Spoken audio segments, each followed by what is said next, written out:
Hey everyone, welcome to Adobe Live. My name is Justin Odisho. I'm here hosting Chris Grubisa. We're coming to you live from the San Francisco studio here, and we're gonna get into some awesome new features in Adobe Premiere Pro and some of the new AI features. Chris, what do you got for us? Yeah, so today media intelligence is what's on the board, if you will. And so there's there's a bunch of updates. And so I'm gonna show you guys the search panel.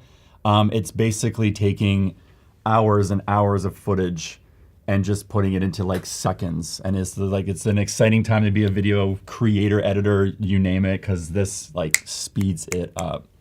Yeah, it looks really cool. So yeah, welcome everyone in the chat.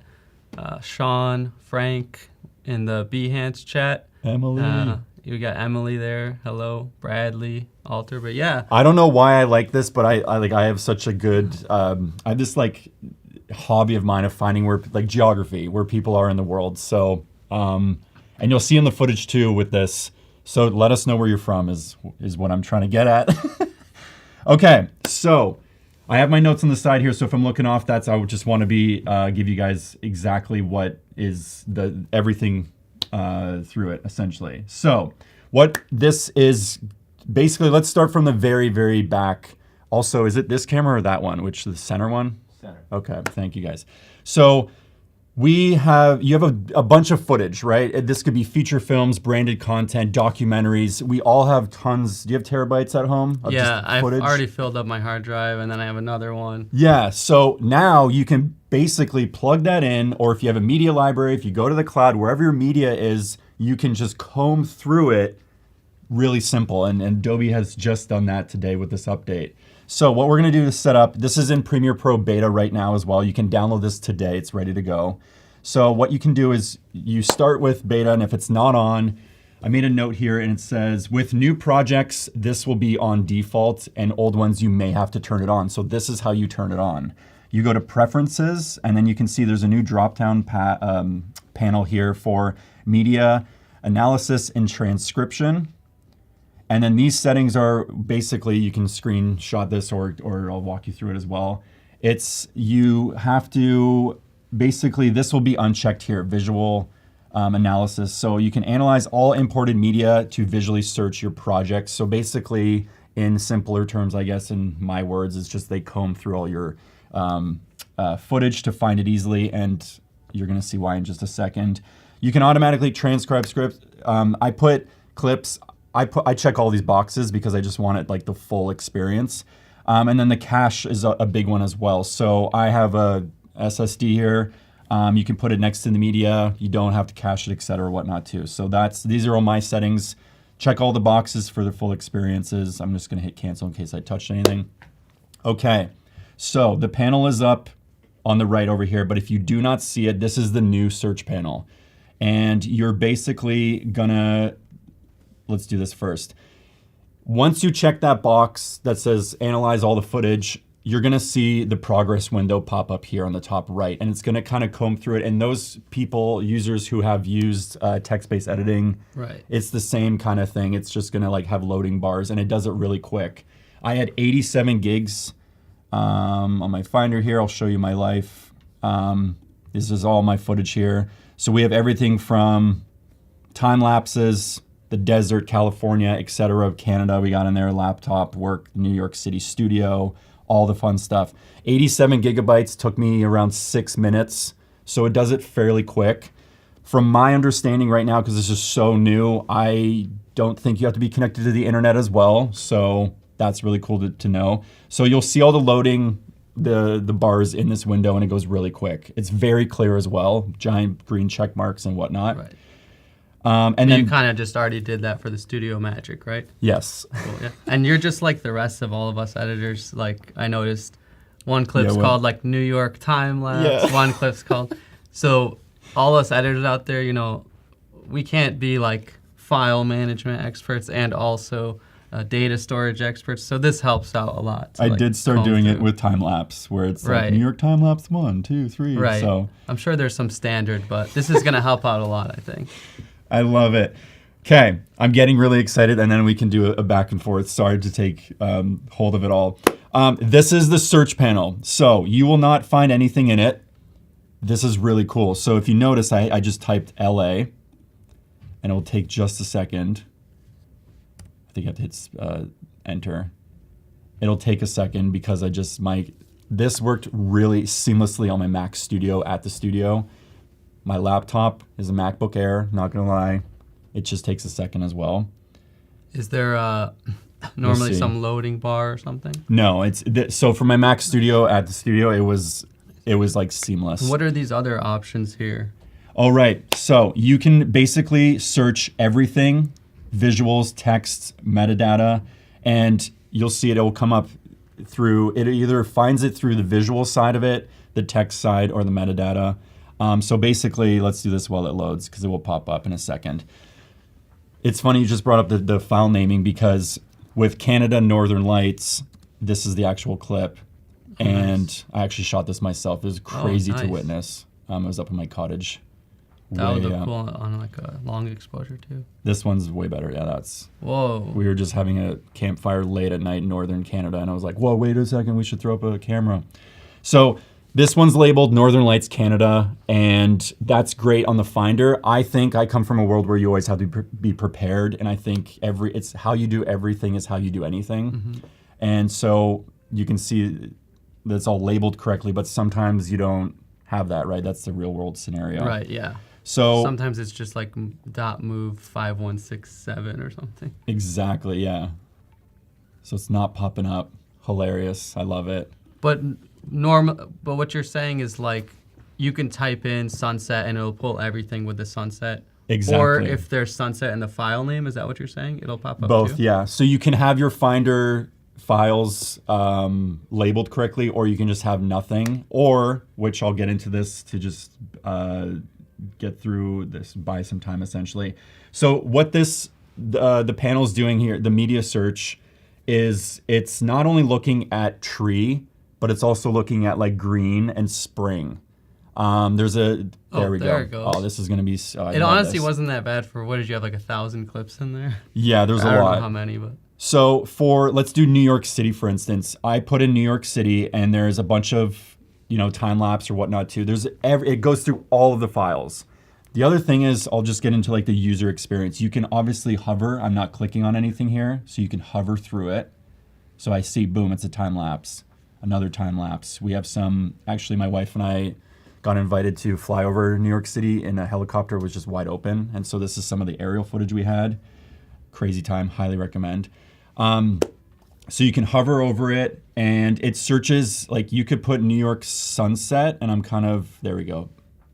So now it starts finding all the sunset because this Empire State footage was not in the original search, right? I think it goes away. Yes, there you go. And then here's the three kind of the tiers. So there's the visual side, there's all the metadata, and there's no text because I'm not saying anything with text. For instance, let's do Toronto, where I was born and raised. Oh, that's cool. Yeah, so you just put in Toronto, and I honestly had no idea. This is the other cool thing, is when I double click into the Toronto clip, I can zoom out and it takes it a step further. This is what gets me super excited because I go Toronto, I go Great Lakes, I do Michigan, New York City, but this clip is a giant.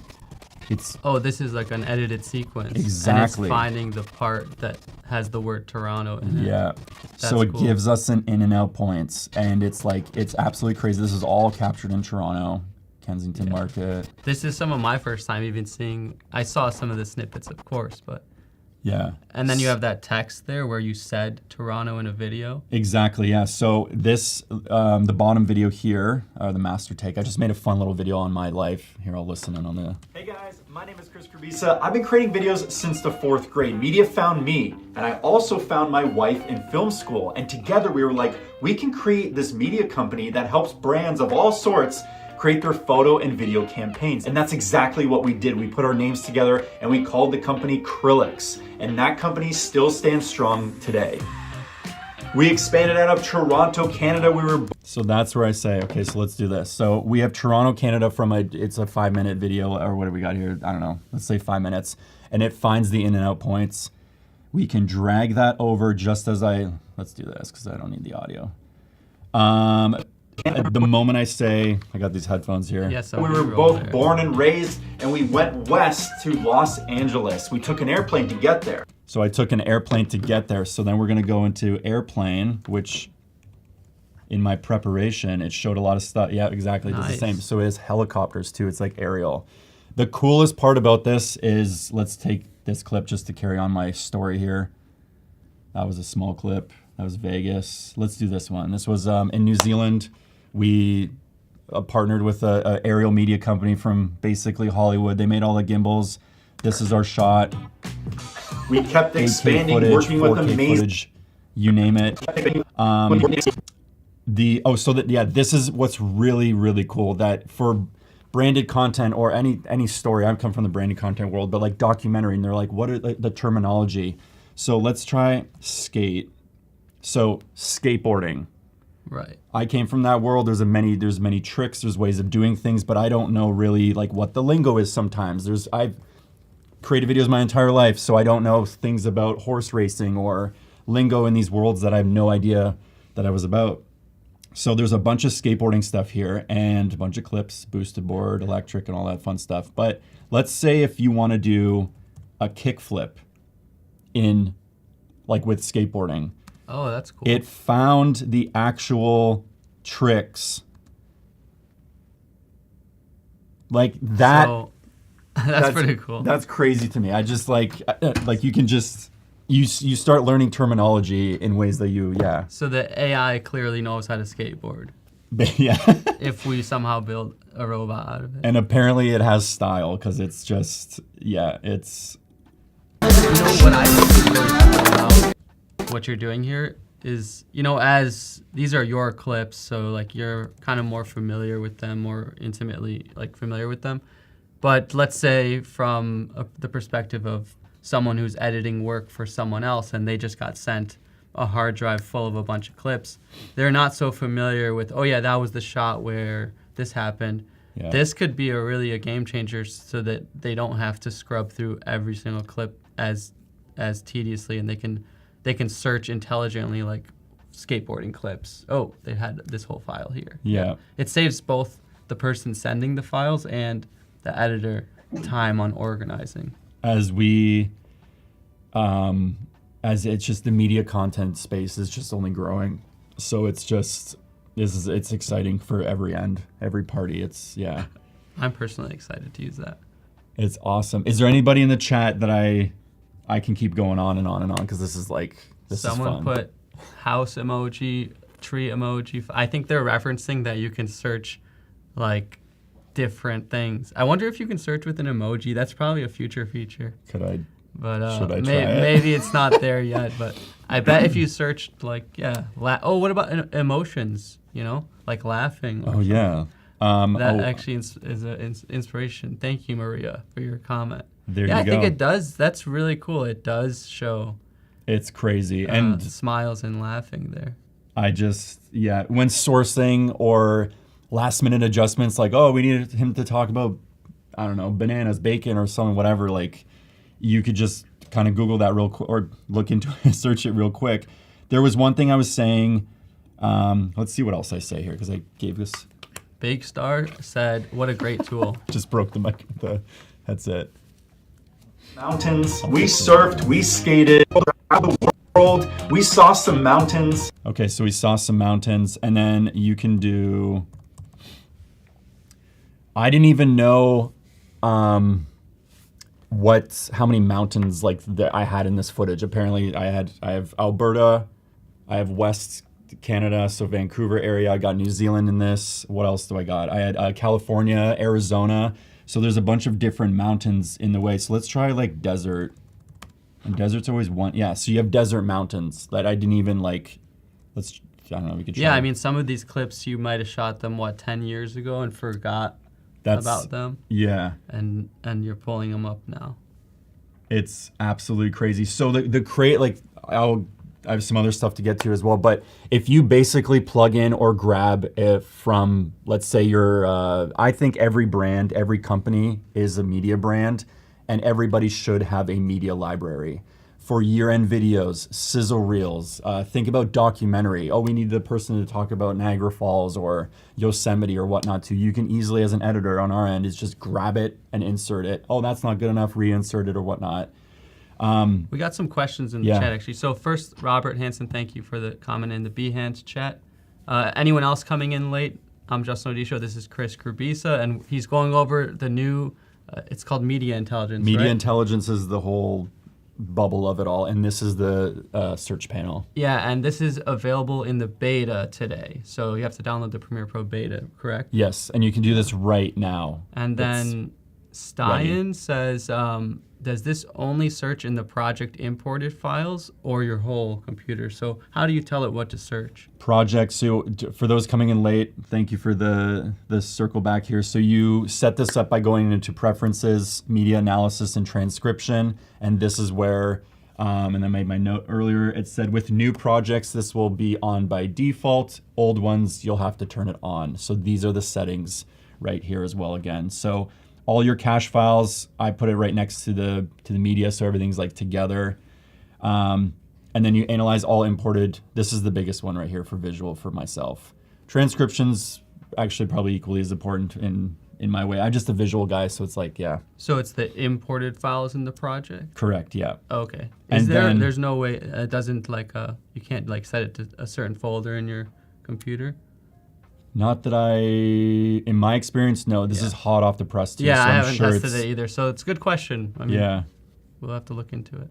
But from my gathering and I've been using it for like maybe 10 days now, that it's whatever's imported, it just combs through it too. And it is a new feature, so I'm sure there's like still stuff in the works. So yeah. Yeah. The other thing that I learned is I live by this now. I do not edit otherwise is text-based editing. Right. So I transcribe everything I'm talking about. And where's my captions graphics? Where is it? Transcript. Cool, it's all there. And then I text-based edit, I transcript it, and then I can go back to just basically editing. This is it, because all my other settings are in the other Premiere Pro. Yeah, and then to find the search panel is this new icon. It's media search, pops up here. The other cool thing, you can float this. So at my home setup, I have like a giant dashboard of screens, much like we're looking at. And I just have it in the other screens that float. Let's put this here. And we got another question from Onel in the chat. And I think they're referencing if you have multiple projects open, can you filter per project or something like that? It says, would you be able to filter per project? I'm not sure exactly. I don't know, but I can see that coming soon. Yeah. Yeah, a lot of these, maybe if you just try out the beta today, I'm sure there's... This is what's crazy too, is I have a bunch of kid footage that I didn't even think of, but I just put kid. And then there's my son. Nice. Just like the ins and outs is just, it's not only like helping us, but it's just being like, oh no, this is exactly what you were asking for. Like, here you go. And thank you, Adobe, because that's so cool to just experience and see. I mean, what do you have here? Like how long is this timeline? This is just a minute.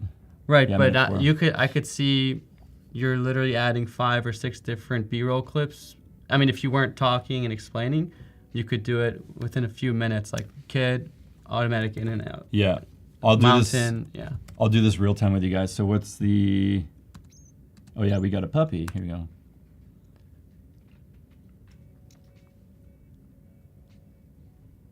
I can't hear it on my end, but... We skated, we even got ourselves a puppy. And named her Sunny. We've been doing this professionally for 17 years, and in that time, we've also developed So we developed an editing company. Editing services. So we're discussing editing company. It's kind of too long there, but it's good to choose on. And now we can just start editing like off the cuff. And we have another question from Oliver in the chat, and he's asking, is this working by sending the files to the cloud or just running on the local computer? Right now it's all local. So my SSD here is all the footage is on it and all the cache is going to it as well. So I could literally just eject this and take it back to the studio at home today and whatnot. Nice. And yes, Robert, the beta is available in your Creative Cloud today, I think. Clips are not, you do not have to label them within the Finder. Again, I like to do everything, textbook, but that's not life. Also, we all thinking of expanded for my worlds too. It's everyone gets footage of being like, here's a bunch of Sony files, go make a movie. And you're just like, okay, I'll do this. But could you just think of the, like, there's two ways of looking at this. Like, remember, like, how many projects you could have used this in the past to save you time versus like even looking to the future of like what, like it could speed everything up. Yeah, actually that's a good point. Like, not only can I imagine it's saving time, but I'm sure I haven't even gotten to think of like ways that it can actually enhance creativity in a different way. That's true. I haven't even thought of that. It's also funny too that this is all like my YouTube style of shooting too. I'm gonna just jump into that world of like YouTube creation because I have terabytes of footage, and I was like, I don't know, like who wants to see this and whatnot to have a really cool story, blah blah. But now that I can do this myself as a creator, I literally plug in my media library hard drive that has like terabytes of my footage of my life, and it just starts happening. I actually, with all of that media, I had no idea that this was even a thing, like checklists. Like, okay, this is not really a checklist, but I didn't know that I had this part, all the like...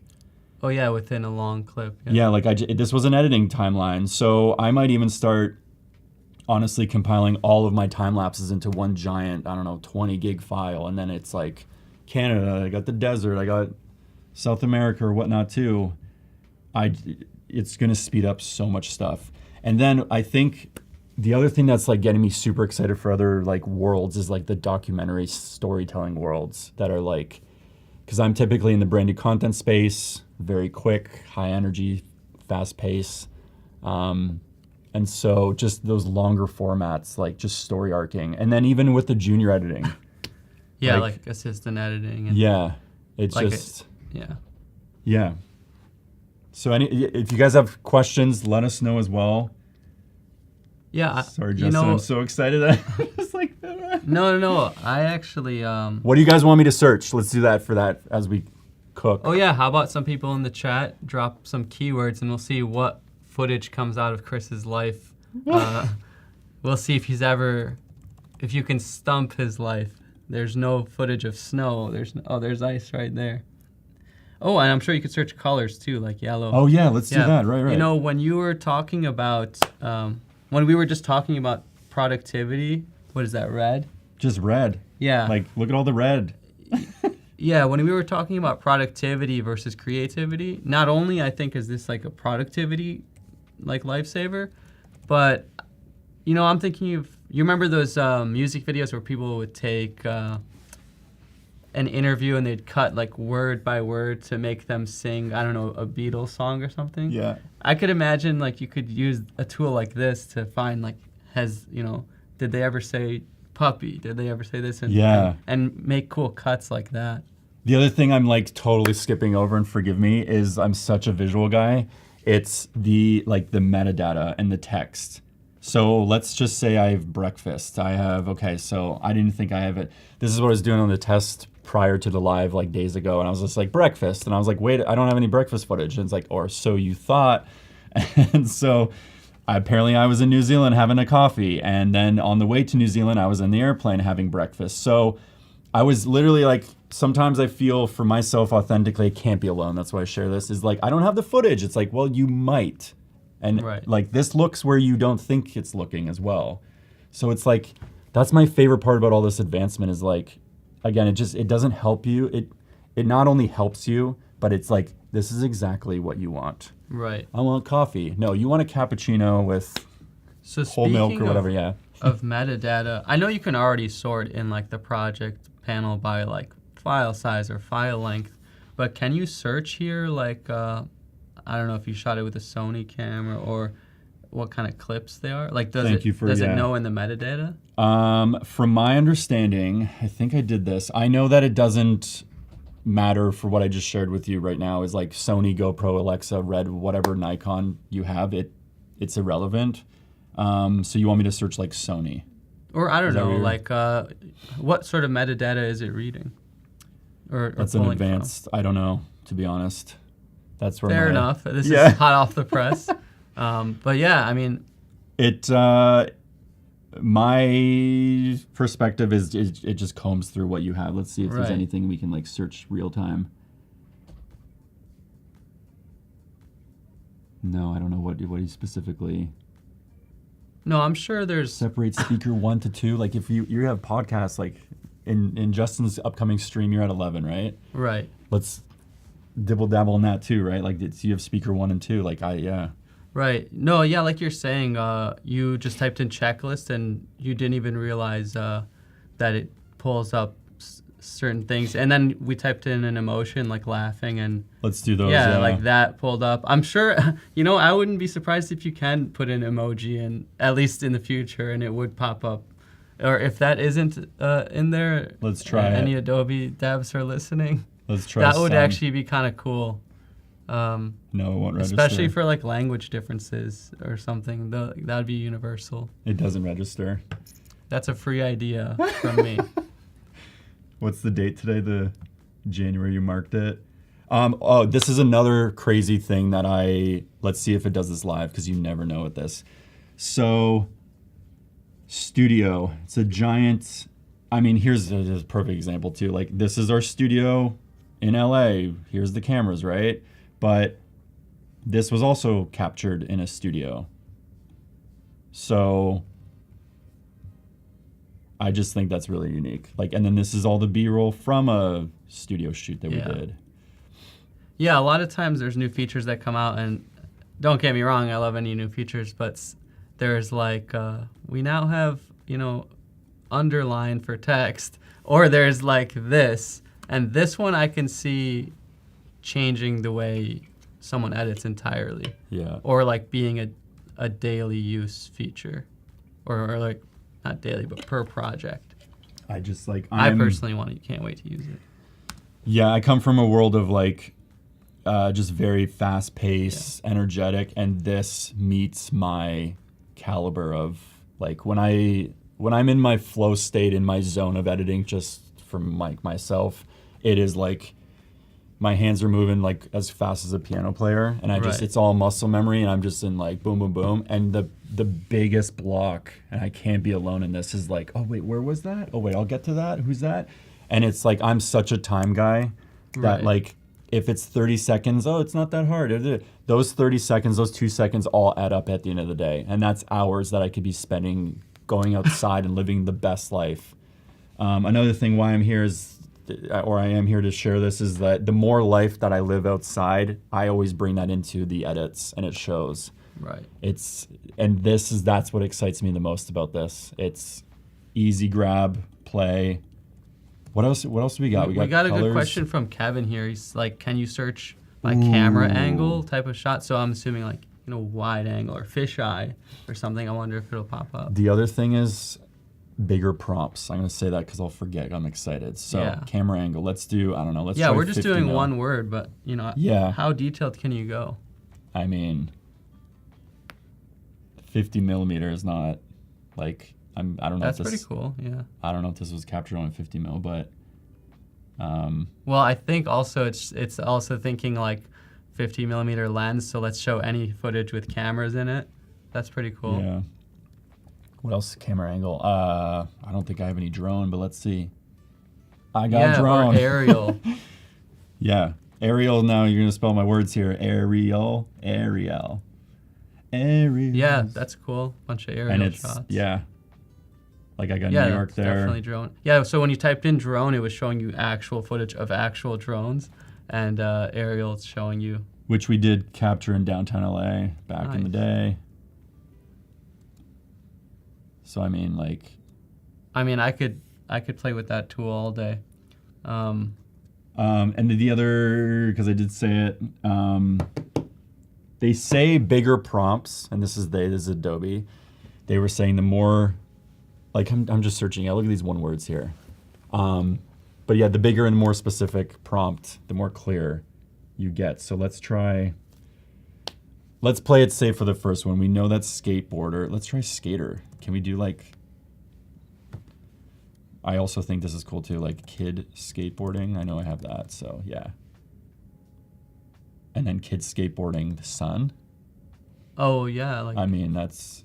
Yeah, let's say you shot all day from morning till dark. You can find all the sunrise shots of a kid skateboarding.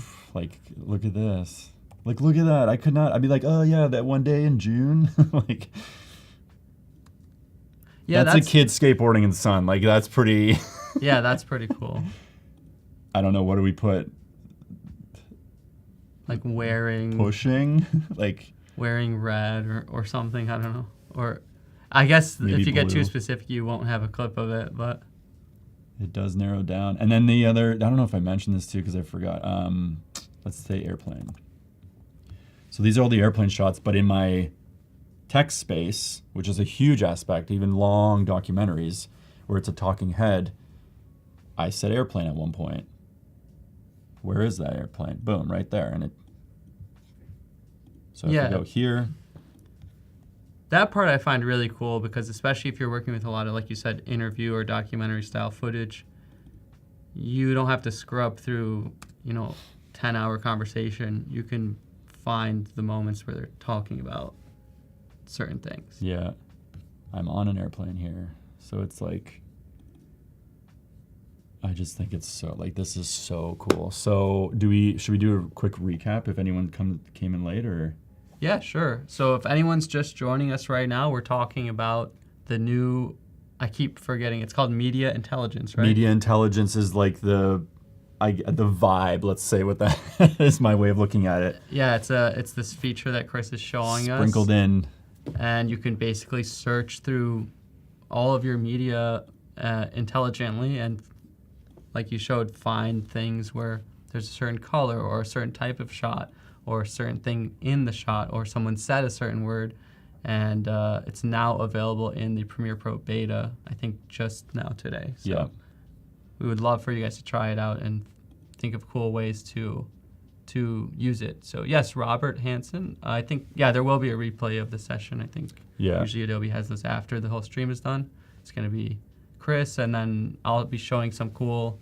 Yeah, what you got? Can you tease us? What's like you said with some of the text-based editing stuff, and then we also have Ashleigh, and I'm drawing a blank now, but more to come. Cool. Trying to think what else. Let me do a recap really quickly. How about music? Right. Does it do anything with audio? Are we gonna do this live with everybody? Let's do it. Okay, let's try Adobe here. We're gonna go to right. See, I don't even like. I guess you'd have to transcribe it, but I don't see why I don't see why you wouldn't be able to if you could transcribe, let's say, an audio-only interview. Why you wouldn't be able to search through it, right? So, there you go. Oh, I missed it. Oh, you know what? Let's just do it again. I'll show you guys the search panel. Why didn't I think of this before? Because I'm excited, and it's live, and everything, and all the emotions come into it. Pen, let's do mode. You got a really cool feature to demo. I'd be excited too. Yeah, it's like, sports car is pretty cool. Okay, ready? I'm going to import this, and then it comes up here. It's really quick. This is like in the beginning of the stream. So it only takes a few minutes, right? It's like, see how quick it is too, that it just pops up. And it basically, this is the loading bar of like, where's my media? Like, go get a coffee really quick, and by the time you come back, it'll be ready. Also, just to be transparent, this is a MacBook Air with 8 gigabytes of RAM. So we're trekking through right now. Pretty awesome. Yeah. I know all of your units, even at home, and your laptop is just like a powerhouse to that. So if my little guy can do this, we're good. Yeah. And then you go to the search bar here, and it was sports car. Let's try, because I know I'm playing safe. That's visuals. Yeah. Oh, so that's really cool. So yeah, it's popping up even. What is it labeled as there? Sports car. No, above that, my eyes are sort of. Is it metadata? Is that what it's saying? Yes. Yeah. Yeah. So it is pulling from metadata. So like file names or. That's what I was saying. Yeah, with Finder, it's always good to be prepared on the back end. So I don't think this is also, if I were to like take on an edit with this from a client, it's like I always like to be to get familiar with all the footage. Right. Kind of label a little bit on the back end. Yeah. We can't fully turn our brains off yet for like just automatic the whole thing, but yeah. This kind of makes that job easier. Of maybe now we don't have to always be as familiar with all the footage. Oliver in the chat says this would be great to have in Bridge. I agree. I think this is only in Premiere Beta right now, but I'm sure. Yeah. I'm sure they're working on different ways to use this. For what I know. Yeah. So what's this whole video you created here now? Oh, this is a funny way of telling my story. Let's play back. Why not? Hey guys, my name is Chris Krabisa. I've been creating videos since the 4th grade. Media found me, and I also found my wife in film school. And together we were like, we can create this media company that helps brands of all sorts create their photo and video campaigns. And that's exactly what we did. We put our names together and we called the company Krillix. And that company still stands strong today. We expanded out of Toronto, Canada. We were both born and raised. I just got that it's called Krillix because your name is Chris. Yeah. And it's pretty cute, right? It's cool to celebrate. Yeah, just when you want to. Toronto, Canada. We were both. So it looks like I couldn't search while I was playing because I found the neon shot. Oh, nice. So you wanted to add. We were both born and raised. Yeah, I actually tried typing our weird, unique name, Krillix. So I guess these are named Probably has it in the metadata somehow. Yeah, but I knew that it was a neon, so regardless, like, I'm sure someone could say, well, it's not that accurate. You can't come up with these, like, the names, but it's like you have your kind of a headspace. That's what I'm saying. Get familiar with it offline, like in the Finder window. And then you can bring it into Premiere Pro. And like to source this is like, again, seconds, so. We're not full AI yet. You still have to remember. We went west to Los Angeles. We took an airplane to get there. I made a funny video because I'm just like, we made an airplane, or we took an airplane. We kept expanding, working with amazing people. We wrote. Okay, we've got to trim this up because you got to be precise with your edits. Kept expanding, working with amazing people. We rode some bicycles. We rode some bicycles. I said that for a... There you go. What kind of bicycle did you ride? We rode our bicycles to Los Angeles. So wow, you really have like tons of footage just... Yeah. So I'm going to do this live with you guys. Yeah. Amazing people. We rode some bicycles. We rode some bicycles. Forgive me, I would have this already like boom, boom, boom at home. Okay, we rode some bicycles. Rode some bicycles. We traveled the world. We traveled the world. Where was my favorite spot? I got New Zealand in my mind, so we'll do New Zealand. Like Air New Zealand, we got. Oh, nice. So it must know. Do you think it's reading that New Zealand, or is it in the metadata somehow? I mean, it must. Beyond me. Yeah, because I mean, maybe it can read, maybe it can't, but. Just the best. Let's try this here real quick. What's the audio got? We surfed, we skated. I love the headset, by the way. This it's so cool. Boom, put it on. Why do you have one it broke in the middle. There, causing destruction? I'm sorry. We'll grab you guys a new one when I come back. Left my mark. So we surfed. Let's use... As you see, Chris likes to break things, and he can't break this feature. That means it's even in the beta, so we're really... I love it. You know what they say? We're kicking the wheels on this thing? Yeah. We're testing it out, and he hasn't broken it yet. We even got ourselves... As my laptop is spray painted, and we got a puppy. I love Boston Terriers. Let's get into the little puppies. Everyone loves dogs. You go puppy, okay? You go puppy Boston Terrier. Boston. Right. Terrier. Red. So it narrows it down. And this is all Sunny, my dog, is Sunny, you made it to Adobe headquarters. You're here. You've made it. I brought you. Next time we'll bring our animals in. So this is one giant like sizzle clip of her just, loving it. However, I guess the other benefits, this is now the more I spend time with it, is look all these different cuts. So real quick, did you want adjusting the hoodie there? Or did you want like, yeah. Right. Or did you just want a little, 2-day-old? We got it. It's like our second day with her. So Boston Terrier puppy red. And we got... I don't think I have blue, but... See, another similar question in the YouTube about... I do have blue. Didn't even think. Carnell Creative says, are you searching only from imported footage? Will it search from a media browser? I believe you said it's... Just what I've imported. And judging just by the preferences here... all imported. Right. I think I'm gonna stand on my word. Yeah. Yeah. My words with that one, saying all imported media. Yeah. I'm sure if you guys look at the release data or the release docs that just probably got released today, we've been doing this professionally for 17 years, and in that time we've also developed Let's Cook Editing Services, a whole editing brand that supplies edits. So we're called Let's Cook Editing, and we cook up edits. That's where our play on word, but we also do like cooking. So maybe we have some cooking footage I never even thought.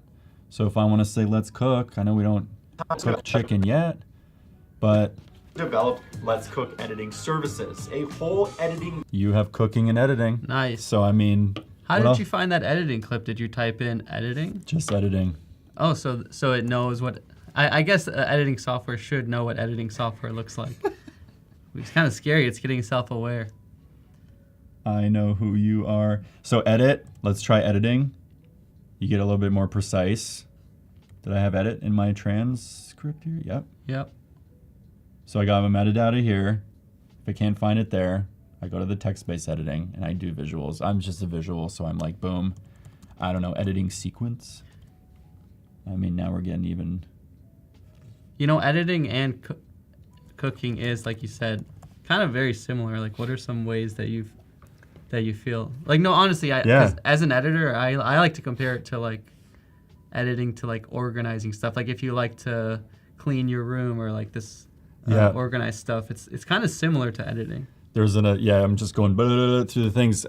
We all know as editors, the more ingredients that you prep correctly and have it readily available, this will help you with that. You just grab the ingredients, boom, dash of pepper, dash of salt, have the ingredients ready. That's why one of the ways why we're called Let's Cook. Cooking with your hands. A lot of this is mental with, what perspective are we going to take this story angle or whatnot. But you do it with your hands, short keyboard cuts and all that stuff. And then when I said before, my flow state in editing, it's just a meditative experience. And I do that cooking is my therapy and at the end of the day. And then you get a reward at the end of it, and you get to share it, and you get to share your videos with people, and you bring people together through food as well. So if you could compare this tool to, what would this be in the kitchen? I guess like a sous chef. It's like your own personal chef that's like, here's the salt, here's the cayenne. I never thought about that, yeah. Here's this clip, here's that clip, here's this ingredient. I went to the store for you. Basically. It's like your personal assistant chef. I know this is our go-kart. Let's try go-kart. Sometimes it's a hit, sometimes no karting. Race, I guess I'm racing. Robert's asking if you can pull text from your clips. I think he's meaning like just kind of how you showed, like the text-based editing, or? Pull in terms of, can I pull Robert, text? If you could clarify, what do you mean by pulling text? Because you can search through the text of whatever he's saying and find whenever he mentions a certain word. Look at all this. I didn't even know that I had map footage. Ooh, that's cool. This is a game changer for B-roll, first of all, but I can't even just to take this into offline from the stream just as a client, do you have any map footage? That's my story just to throw together a little rough edit. You can almost basically same day edit now. Right. It's a possibility, and not gonna promote that too crazy, but yeah, same day edits. Even think of I'm even getting, my world is blowing up right now with my head. It's think of a wedding, special moments in people's lives. Yeah. Where you could literally make a same day edit. Yeah. And this is just now in the beta. I mean, it's probably only going to get better from here, I would assume, and it already looks pretty good. Yeah. I love it. Any more questions? Because I know we're coming to the hour. I'm going to go through my notes. See, hover so scrub. Robert says, following up on his question. Just hover. He says, I noticed next to his video clip, it showed the dialogue next to it. Yeah, like when you typed in what you're talking about in your clip, it does show. What did I discuss? I did like airplane or whatever. Let's try, yeah. So yeah, Robert, if you notice, I guess maybe he just asking if you can pull from there. Let me open this up. What am I keeping it over? Which, yeah, you can pull like in and out points from the text in the text-based editing. But yeah, like you can pull it from there. So that's cool. You can double click on that and open up the whole transcript. Yeah.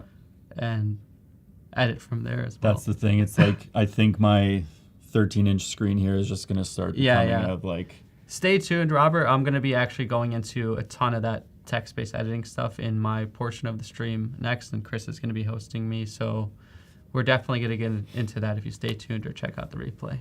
This morning, as we entered the Adobe building, I had to log into their Wi-Fi, and I had this presentation up just on my laptop, and it didn't use the internet from my little experience. I do not know if that's official, but going home back to Los Angeles probably tonight, I can edit on the airplane with this feature.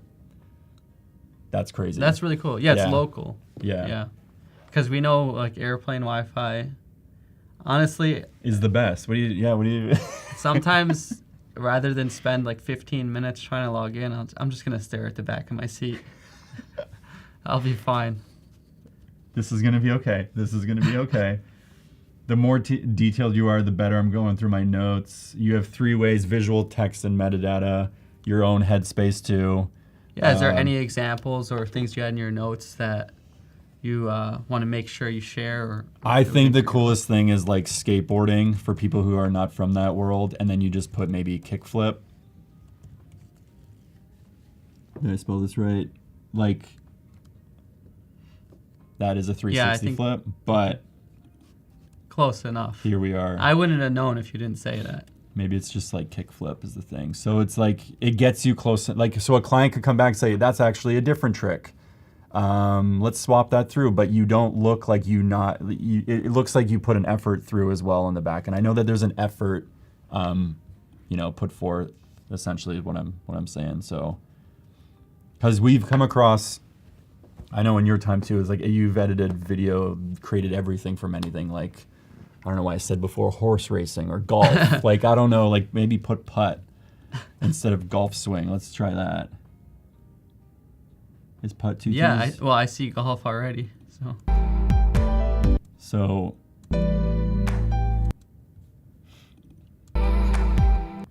I think maybe one part of what Robert's asking is extracting dialogue from the video. But yeah, you showed that earlier with those 2 little buttons, like how you can pull either just the video or just the audio. Yes. Yeah, maybe if you could show Robert those 2 little buttons after you finish the golf. What was the word again? Well, I guess airplane. It doesn't even matter. Like, you guys got to walk me through it. So airplane. So here? Yeah, like let's say, and I think this is what Robert's asking. Let's say you just only wanted from this clip the in and out of like an audio and not the video. Like, like just pulling in only video. You did it earlier, actually. Yeah. Then it would be not in this. Yeah, just from here. Yeah, it would go here. Yeah, maybe just show Robert that button there. You double click. I guess it's found. So it found it in the text, but we can just go to the source. Yeah. And I think it would say airplane here. Oh, he knows.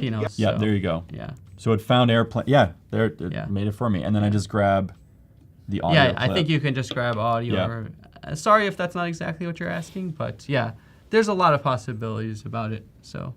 Yeah. So what were you showing there with the golf stuff? UK here, just getting specific on everything. Like I don't have too much golf, other than Arizona. It recognizes putt, which is interesting. Yeah. You don't have to just type golf. This is Yosemite. Let's try like tree. Okay, so we got Canadian, New Zealand, palm tree, sun.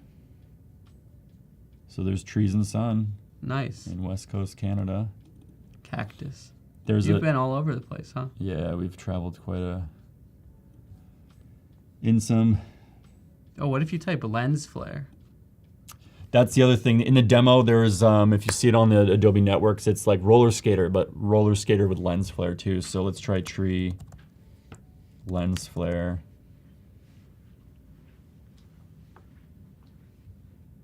I mean, this is not even a tree, but we do have a beautiful, well, I mean, trees are in the background. Nice, yeah, we got a cool lens flare there. So maybe if you're creating like a year-end video and you hit for a company, and at the point of the video, it becomes like aspirational and like reflecting and like spiritual. You could throw in all these beautiful like sunset shots, these flare shots at that moment. Yeah. So it's like, wow, we really are building a brand that has impact. Whereas we just put like, how do you spell helmet like that? Yeah. So you have, yeah, hockey helmet. Like, this is crazy. Yeah, that's really cool. You just pull back a bit and like notice how far we are in this world. Like I've been with Adobe for 21 years. I found it in high school, and the amount of time I could have saved back in the day with this technology, and then the technology that is here and exists for the new generation, like this is crazy. Yeah, I mean, it's blowing my mind. Just helmet. Like basically you just imagine what you need and you just start to pull the pieces together, and you don't actually have to go dig for them. And thankfully for me, you don't have to be naming your files as organized as everyone out there. You should still probably be organized and name your files, but this is cool. Let's try bike. You know what I think is cool, Chris? It's not just showing you like here's every clip with a bike. It's showing you here's like the 2-second moment where a helmet appears. Yeah. I think that's really cool. I mean, I didn't even know I guess I was in Vegas at one point with this footage, so now I have casino footage, which also found neon. Oh, cool. Which has nothing to do, this has nothing to do with Las Vegas, but... Close enough. And then I'm just typing one words again, so it's like, let's try Las Vegas. Viva. Maybe one word. Maybe no words. Maybe LV. There you go. Nice. Okay. So, what other fun stuff do you guys want to... Yeah, that is... Well, we're coming up towards the end of the stream here. The UK. I guess, if anyone has any last questions, they can go ahead and leave them in the chat. But yeah, thank you, Chris, for showing us that new media intelligence for people. I guess where can people find that? Where can people find it? I go to... I guess it's in the beta today, right? Got to sign in. It's in the beta, so where you download... I always have the app on the toolbar there. It's the Creative Cloud right down here. Search adobe.com, and how do you download the apps? Yeah, I've always had 21 years, so it's always been on the hard drive. It's in your Creative Cloud app. Yeah. Just download the beta, and you can start playing around with this feature. Yeah, right? That's it. And I can't wait to get home and start playing with this feature, too. I actually haven't even tried it yet. So, yeah, thank you, everyone, for tuning in. We have 1 minute, so we'll wave to each other as we... No, where can people find all your stuff here to find more about your editing and Chris Grabisa is my tag. What's your tag? Nice. We're tagging each other. So. Sure, just at Justin Odisho. Show them the laptop here. Show us Let's Cook. Yeah. That's your company there, Let's Cook, Let's right? Cook, yeah. So nice. we're all over the interwebs. Check the Adobe Networks, and thank you for having us, guys. And stay tuned for the rest of the stream. Next, Chris is going to be hosting me. I'm going to be going over some of that text-based editing stuff, some new AI-powered tools to speed up your workflow, and we're going to be editing a podcast together. So look at us. Look at us. I love it. Look at us. Show them the headphones. We'll be back soon after we tape that up. The best. What we're going to do today is actually jump inside Premiere. I'm going to share all of my favorite time-saving tips for helping you edit your videos. If you record a 2-hour interview, for example, one of the most time consuming and difficult parts of the edit, you're going to have to listen to all 2 hours back. If we ever press play or the space bar on our keyboard, so I'll just play this. People from high school, and they're like, while it's playing, you can press the L key on your keyboard. Yo, I just saw like you're trending on YouTube. Like, that's sick. I know you made YouTube videos. And if you notice, it's playing in 2 times speed. You could still completely understand what's being said, so you can scan through the whole footage, chop out the parts that you want or don't need, but you can do it twice as fast. That is one of the most simple tips, but will quite literally save you at least 2 times the review time of editing. If we're ever, let's say, adjusting the scale of a clip, one cool shortcut is you can always press the arrow keys. So up and down, if you want to just increase by 1 pixel or 1%, depending on the effect. If you hold up and down, Shift will modify the shortcut to go 10 at a time. If we highlight a clip, go to the Effects Controls tab area, and we click this little More button, we can open the text window. Okay, well, I've already transcribed it, but basically when you click it, there'll be a little button here that says Transcribe Sequence, and what you'll get is this text transcription. We can scan through the footage like we're reading a script. I can just click search and I can type in client, and it'll find all of the parts where the word client is mentioned. Let's say I just want this paragraph. I can literally lift or extract this right out of the clip. These are pauses or filler sections, and you can actually just delete these pauses, and I can just click create captions. Now we have this captions track on top of our layers. Another thing we have is if we go to the essential sound panel and we highlight any audio clip, enhance speech button. So it's right here under EQ, and it'll automatically go through your clip and analyze it. Some of the results are pretty mind-blowing. Let's say we wanted this music to fit exactly on a 1-minute intermission. So if we head to the toolbar, under the ripple edit tool, there's the remix tool. If I click this button, now when I trim the edges, it's actually going to remix it based on where I'm ending it. You have a lot of powerful color options right in this Lumetri color panel. So, boost contrast. There's even autocorrect tools here. But another useful tool that's available in Premiere is called adjustment layers. And adjustment layers are just great for adjusting multiple portions of the same clip. Let's say I'm making a slideshow in Premiere. So I've got a couple photos here. If I drag them onto our sequence, I can highlight all of them, nest them, and it'll turn it into basically one clip for us to be able to work with. I can add a scale keyframe at 100, zoom in gradually. So the entire slideshow will constantly be slightly zooming in. If I ever double click a nested sequence, it'll open it back up. And you can see all the original clips. They didn't go anywhere. The default transition, if you ever right click, just apply default transition, you'll always have a handy cross dissolve. I can just use the shortcut Command D. Let's say I have a clip. If I press Q on the keyboard, it'll automatically trim the edge of that clip onto the closest cut. So even if these clips are right up next to each other, every time I press Q, it just trims and shoves everything back together. And W is the same thing for the other way. So trimming from the other end. But let's say there's a logo on the backpack that I want to blur out. I'm going to go to my effects. I'm just going to search for mosaic. I can add a mask onto that effect by clicking the create ellipse mask. Let's say there was a logo on the backpack I didn't want. Premiere actually has simple 2D tracking that could save you some time in simple scenarios.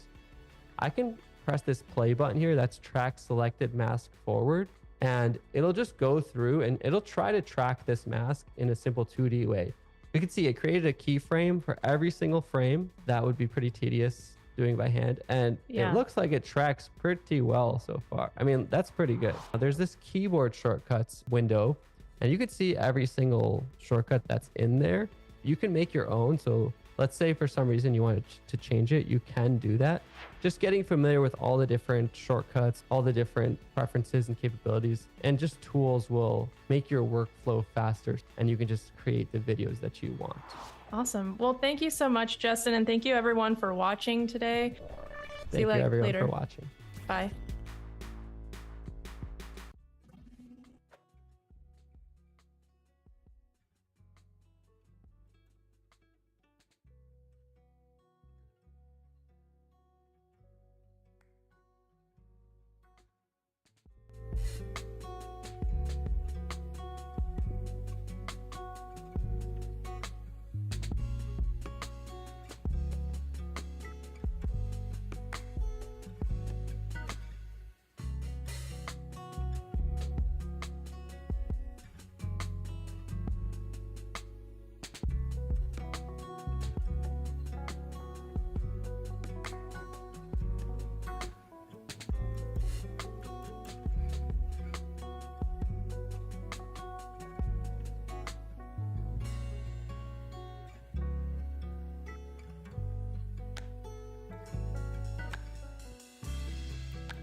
Hi, everybody. First of all, hello, Principal Myers. No, how is everybody doing?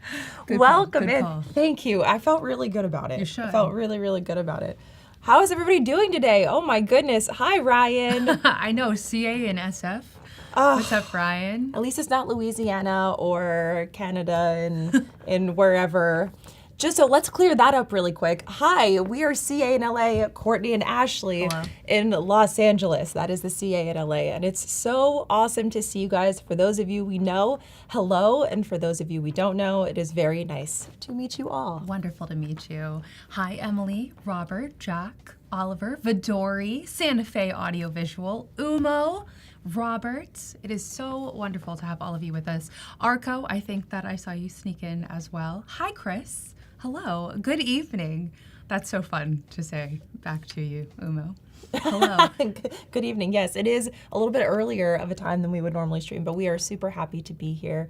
And we have a lot of stuff to show you within a lot of different projects. But you guys know we're in San Francisco. Where are you guys from? Where are you joining us? Where in the world is Waldo or Umo or Arco or Emily or Robert? Insert your name here. Let us know. Let us know where you're at. Manashi, hello. Hello. Yeah, it's been wonderful. We've been in San Fran for about like 15, 16 hours. Wow. I know. It really hasn't been that much time at all. Yeah. Ooh. Hi, Nasser. Hello. Minnesota. Nice. Love it. Nice. Cool. It's not happening. There's no guitar here. No guitar right here. SoCal, nice. I hope that you are staying safe. Yes. South Africa, Germany, Sweden, New Jersey. Well, thank you guys for joining us for all of the different time zones. Oh my gosh, we really appreciate it. Hi, And, Alter. yeah, we hope you guys enjoy what you're about to see. But I guess we can talk a little bit about us and what we do. For those of you who don't know, we are Twitch live broadcasters. We are also filmmakers and vloggers, content creators, musicians. We kind of do a little bit of everything, and we honestly wouldn't have it any other way. But we did talk about, we'd done an Adobe Twitch broadcast before, and we were talking a little bit about what it meant to be a creator and why that was important. A lot of us don't identify as creators, and it is so important that we do that because so much of how we live our lives now is very visual, and all of you do take part in it in some way, whether you think you do or not.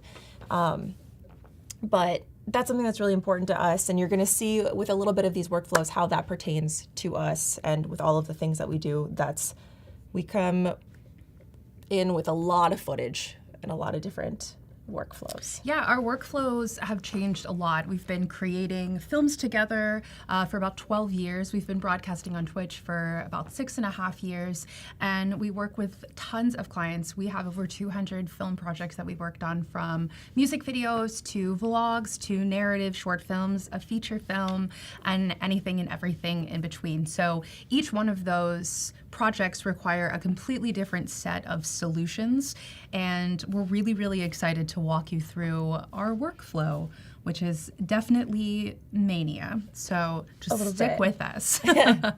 Renaissance artists. We try to be. Thanks, and if this wasn't cool enough of just Adobe tailors their stuff based off of the community. So all of these things that you guys are seeing and that you have seen in the past are community requested, which is so amazing to know that when you are yelling from the internet, like, can someone please do this? There actually are people listening. So thank you, Adobe, for taking the time to really interact with your community and update your products accordingly. It is such a game changer, and we've already done some quick edits with the new rollouts, and I'm telling you, it just expedites everything. It's absolutely amazing. Yeah, echoing what Chris was saying from the last stream, it's really amazing to see how much and how far technology has come to be able to enable us to get our edits across the finish line so much faster, echoing what Umo said, and being able to take it and spread it faster on the internet and be able to get back to creating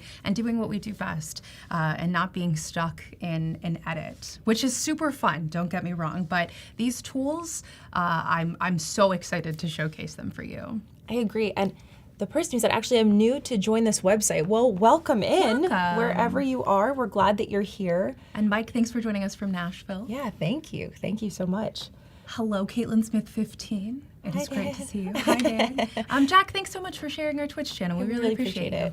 Thank you. So we're going to jump right in. So as we mentioned a little bit before, we are Twitch broadcasters, and we spend 4 nights a week on Twitch with our amazing community, the Ohana, and we broadcast a variety of different things, from music to art to film, a lot of yapping, a lot of food talk, sometimes gaming, but in our 3 to 26 hour broadcast, You heard that right. That's correct. Yeah. There's a lot that's happening, and we would be really, really silly to not repurpose a lot of that content for music covers for YouTube, clips for Reels, and just like we have the work here, so why not create more from it, right? So we're really, really excited to showcase media intelligence and the search panel. So through media intelligence, it's able to identify so many different markers, from visuals to text to metadata. That means when I'm searching for, let's say, so we have this thing called a hype train, and when our community is very, very supportive of us, we dress up in costumes and do really, really fun karaoke. It gets very wild. Ask the Ohana about Yoda. And Blow-up suits, and I was going to say sandwiches for some reason. Well, sandwiches, yes. You know what? Let's actually start there. Starting with food. All right, yes. I mean, it wouldn't be us. As we do. So sorry, hope you ate breakfast or dinner. And if you didn't, please go grab a snack. Okay. So one of the things that we do is we have triggers. We have overlays that are corresponding to certain events. So one of the events that happens is the start of a hype train, which signifies that this event is happening. So we have a yellow sandwich that pops up on screen when we are about to be on, or when we hit the hype train. So let's go ahead and look up yellow sandwich. We've got a lot of projects in here, so just don't mind all of the other food. So bam, here we go. I can immediately click here and I can go to the yellow sandwich. So I know from searching everything yellow sandwich that this, if I wanted to clip the hype train, something really special happens. And there's another triggered overlay. So I can go there immediately and know that I can clip that moment of my yellow sandwich just by looking up yellow sandwich. Best types of sandwiches. Yeah, I think we should talk about that. Ones. It's definitely French dip. What's your favorite sandwich? Man, French dip is such a solid, yeah, it's gotta be. Tuna? A French dip with cheese in particular. It has to have cheese. I know they don't traditionally have cheese, but if you've never had a French dip with cheese, correct. Have one with cheese. Do they do hype trams in San Fran? You know, we did feel very Mia Thermopolis seeing the cable cars here. We did. It was very cool. Very special. Very special. We're channeling. Okay, so that was one iteration, is using the yellow sandwich. Another thing is one of our overlays features skulls. So if I wanted to say, oh, I really want to highlight the fact that donation came in, that follow came in, that subscription came in, I can immediately just search skull and look right there. Thrish gifted us up. So Yay. I can quickly find that moment. Another thing that happens is we play films in our broadcast. So one of the films that we played during this particular broadcast is called We Need to Talk.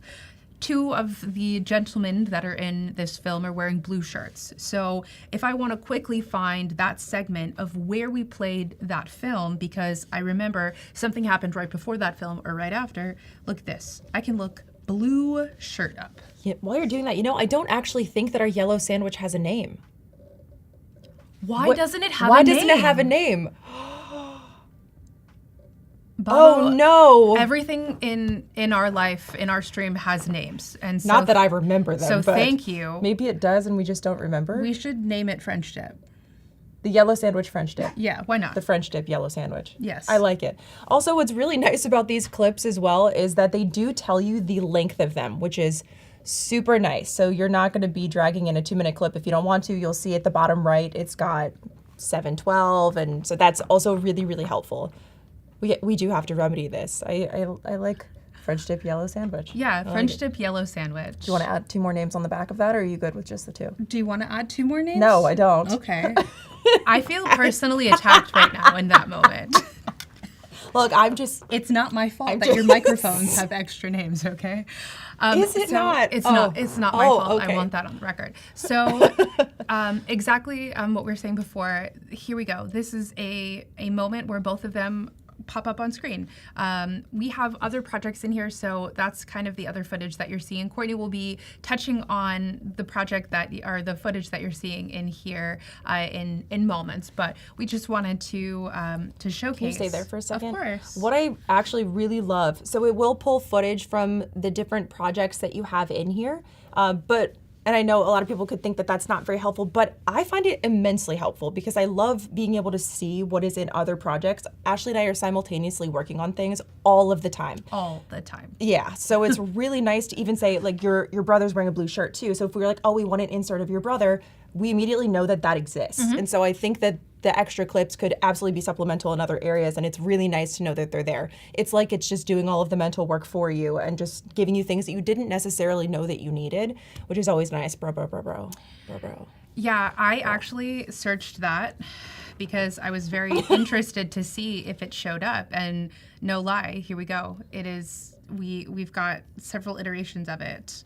Of us saying bro simply from the text that it identified. And the text results are really nice because a lot of times on stream, Ashleigh and I will say more than, or like it's easier for us to look up the text than to look up necessarily an overlay. So Ashleigh and I talk a lot. I don't know if you guys have gotten that for the 14, 15 minutes that we've been live, but there's so much banter that sometimes we'll just think of a trigger word, and then it's nice that it also pulls all of those results. I agree. And It's Penny, fantastic. hello from Pennsylvania. We hope that you are staying warm. Cozy. And that you don't have to shovel too much now. Yes.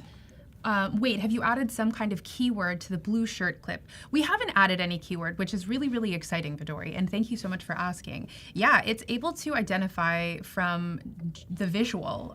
So as you can see, there's a couple different markers that we can use. There's visual up here, and then we could go to text. We don't ever say blue shirt, so it wouldn't show up in the text, and we don't have it tagged as a blue shirt in the metadata. So the only place that it would be able to pop up and populate that particular search result is through the visual identifier. It is nice to have those safeguards, though, just in case you're like, oh, I didn't say it, but I know that in the visuals it will be caught. So Yeah, it's absolutely. Really nice. No, we never talk. I think that it's really, really cool too, because now that we know the capabilities of this, oh, see, there's another clip from the film, and then another one right here. Now that we know the capabilities of that we can verbal things, that's going to change the way that we edit. I know, isn't that awesome? Yeah, we never talk. Yeah, the software being able to detect all of these iterations from, this was a really funny one. I don't think I typed it in yet. So, as I said, Courtney and I dress up on stream sometimes. So it's really, really awesome to be able to go straight into identifying that this is a gnome, this is a moment, this is another overlay that plays on our stream, which is really funny because I guess that answers that this is not a fuzzy chicken nugget, but it's a gnome. So I guess we've been wrong this entire time. Yeah, we're wrong.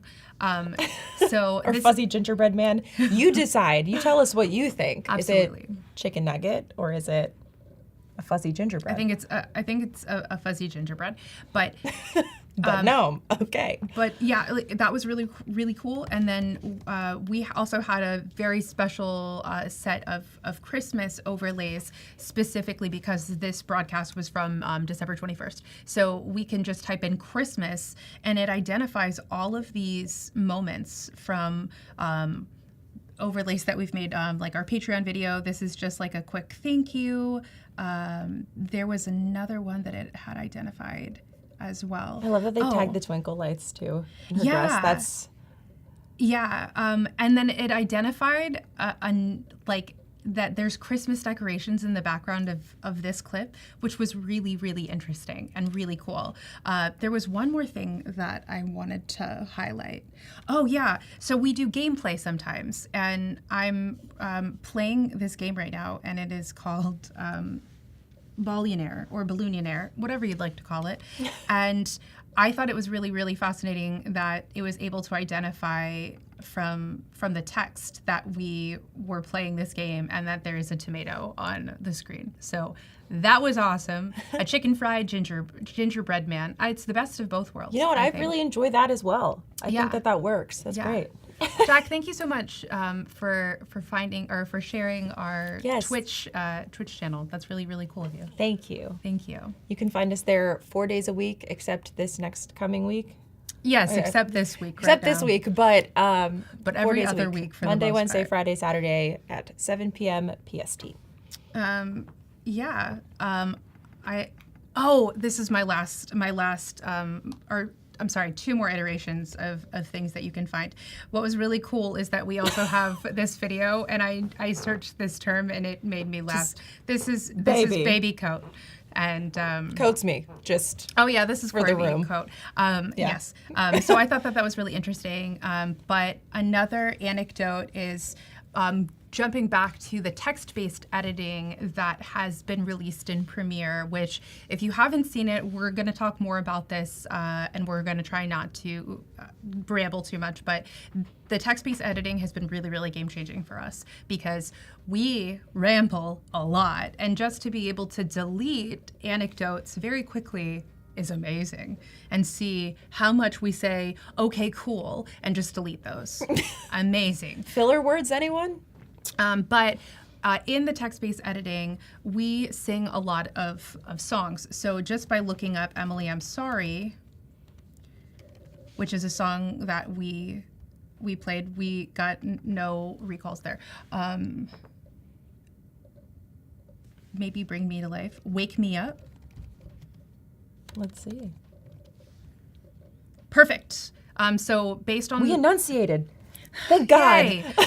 So we sang Bring Me to Life this particular stream. So I know that I can use text-based and be able to find that moment. And so if we wanted to pull that song in particular, here we go. We're right in here and I can quickly edit. The playhead jumps right to it. And and be able to pull that moment immediately. So long gone are the days of having to scrub through and be like, oh, so if you look in that top left of our screen of our actual broadcast, that was a stream marker that we've been using for about 2 years now to identify this is a moment that we're singing a song. So if we want to go back and pull that moment and be able to export that out to YouTube as a cover, then we know this is a moment that we're singing a song. We don't know what song unless we have the song displayed in the bottom right-hand corner, which we do, but that is really difficult to see from just doing a really quick scrub. Yeah, we used to have to just drag the playhead and be like, okay, do I see that little gnome? Which was originally, like Ashleigh said, why we had that trigger to give us that visual.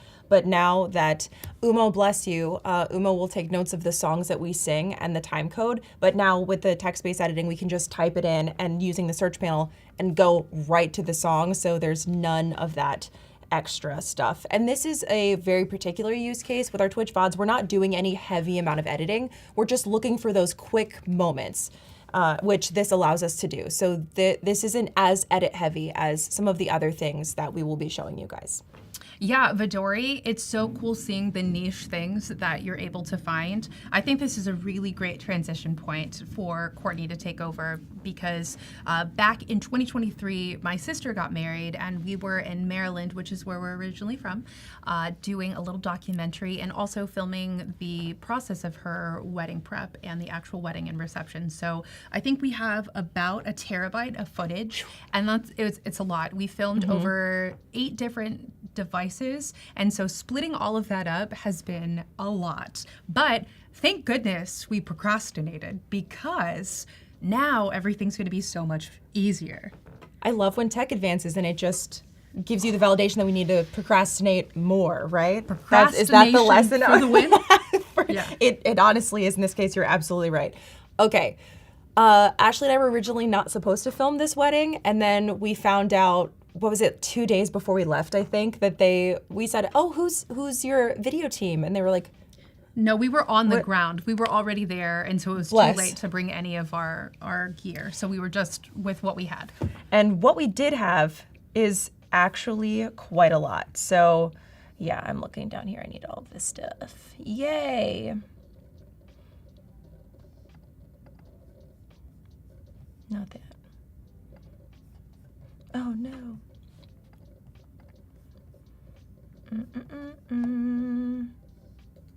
You made an oopsie. I did.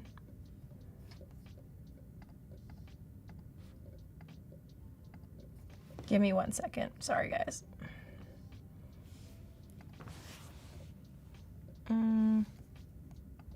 Thank you. Oh. I mean, that's actually a good place to start, but so we're gonna be looking at a lot of the footage. So we were working we had a drone that we used, then we also had an A7S, we had a GoPro. That was the one that was in your lantern, wasn't it? Yeah, we had 2. Ashleigh's bridesmaid lantern, bless. So you're gonna see all of the footage down here.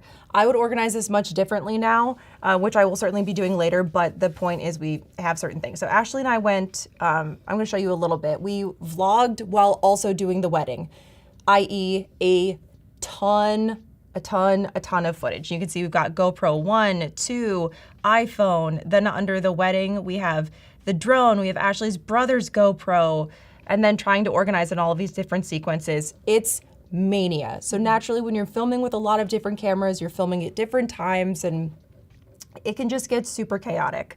So I'm gonna start with the vlog part. This is where the editing will come into play. And I'm gonna show you text-based really quick just to show you a use case where that's helpful and talking about deleting things. These little 3 dots up here in this corner, those are all gonna be your dead air. Usually I like to listen anyway, but it's really nice to be able to just click them and then delete, and then that will immediately get rid of your dead air, which is really nice. Boom, done, gone. TextBase has been so amazing in that way. But we're going tubing and maybe I don't necessarily want to scroll down through my manic set of footage. And then I would like to use the search panel to find it. So let's see. Tubes. Let's see, We have our smoothies, which is very important. Hey, that is important. Very, very, very important. So this is actually a clip that I have not already used, which, oh my gosh, I did not know we even had. See there. That's really perfect. Cool. We love that. So we're just gonna drag this to the back. Boom, it's on my timeline. Don't even have to worry about it. The tubes was good, and then if I want to look up anything like, let's just see what water will we get there. So this would be us on the water while we were tubing, and this will expedite a lot. I could probably look up vest, and maybe that would, oh, you look so cute, Ashley. That might show up, let's see. Okay, that one doesn't. But I only have very little footage from this one clip, or from this one moment, and it works perfectly to fill in any little bits. Oh, cute. Nose poo. Cute. Yeah. So this is the vlog portion, and then just looking for, this would be a good time if I ever wanted to add any inserts. For the vlog, we usually don't tend to do that just because when we're vlogging, it's less talking head and more of just being in the moment. I almost said while we're on set.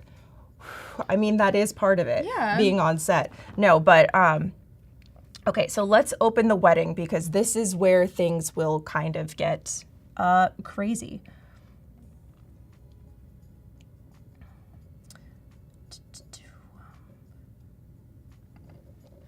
Okay, so the way that I started organizing this, and this is where the metadata is about to be game-changing. First of all, if we go into our metadata and we click on any clip, this is something that you're gonna have to do, and it's best to do this anyway, especially when you're working with multiple cameras. You're gonna actually have to go in and say what camera type it is.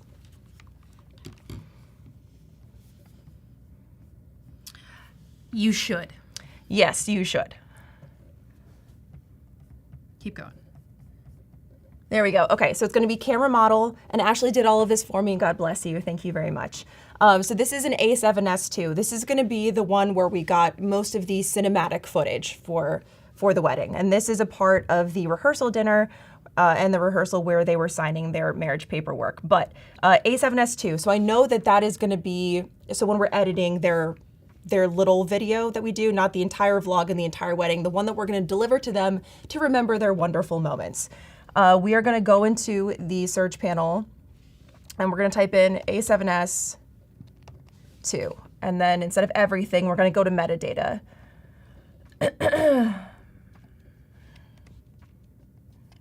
Okay, one sec.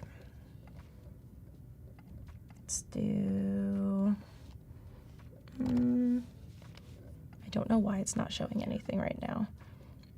Why don't you do the, like, literally how it was? It was a What? cap, it was a cap A. Give me one second. This was working before, so hold on. Was it just the two of you? Was it just the two of you on this project? Are there collaborators to pull off this Hail Mary? No, it was just us. We actually set up. It was just us. I had a lantern because I was the maid of honor. We put a GoPro in my lantern. We put a GoPro and rigged it above the ceremony to get crowd shots. We had Courtney in the crowd with the A7S II. We had a drone that my brother was flying, and then we put another GoPro like above the ceremony, like as an overhead crowd shot, and then we set up 2 iPhones, one from the very back to get everyone walking down the aisle, and I forget where we put the other iPhone. But it was just the two of us, and one of my proudest feats so far. I actually don't know why it's not showing up, but you will. So in all of our tests, it showed up. This worked. Yes. Okay, so I won't be able to demonstrate it, but I will be able to tell you that this is absolutely something that works. You can go in and look up any sort of, basically all the footage that you have tagged. So if you type in your camera model, which would be the Sony a7S II, let me find, let's see. Let's do GoPro. And then we'll just check to make sure the metadata is there. GoPro. Okay, it's not working right now, but. Can you try aerial? Because that's really fun that it added that. Unless you added that. No, I didn't. Yeah, so it just populated while we're editing that this GoPro is an aerial camera move, which is really awesome. Which is a ton. That is very, very cool. Yeah, and this was, we got a lot of drone footage up in the, there's one image that I'll have to look for. Let's see, maybe if I type in crowd, it'll find it. But there was one where the drone, they had the entire wedding party and then the drone moved out. So this is a lot. Okay, we've got a lot of, let me do visuals. See if we can get it. So this is a lot of our crowd shots. So it's great that this is popping up, especially when you just need to fill some places for a video and you're looking for people dancing. Yes, there is so much coverage that we got of this. What'd you say, easily a terabyte, I think? The whole project is a terabyte. Whew. Yeah. So yeah, a ton of different stuff. And then you also will be able to see any of your iPhone footage, A7, so you can dial it into exactly what you're looking for. Also, I want to click on this really quick. Just because her dress was so cool. Look at that. That's amazing. So what I would do is that I would go in, which I've done before, is I go in and I just type in the type of camera that it was, and then all of those will show up under the metadata because all of them have already been tagged previously, and then I will be able to just drag them into the timeline. And then after that, so let's assume that we've got, which in this case would be our A7S clip. The thing that has helped me out the most, okay, is, dun, dun, dun, dun, dun. While Courtney is pulling this up, Thank you. The most important thing that I've learned with these new tools is that I really never set up myself for success with tags.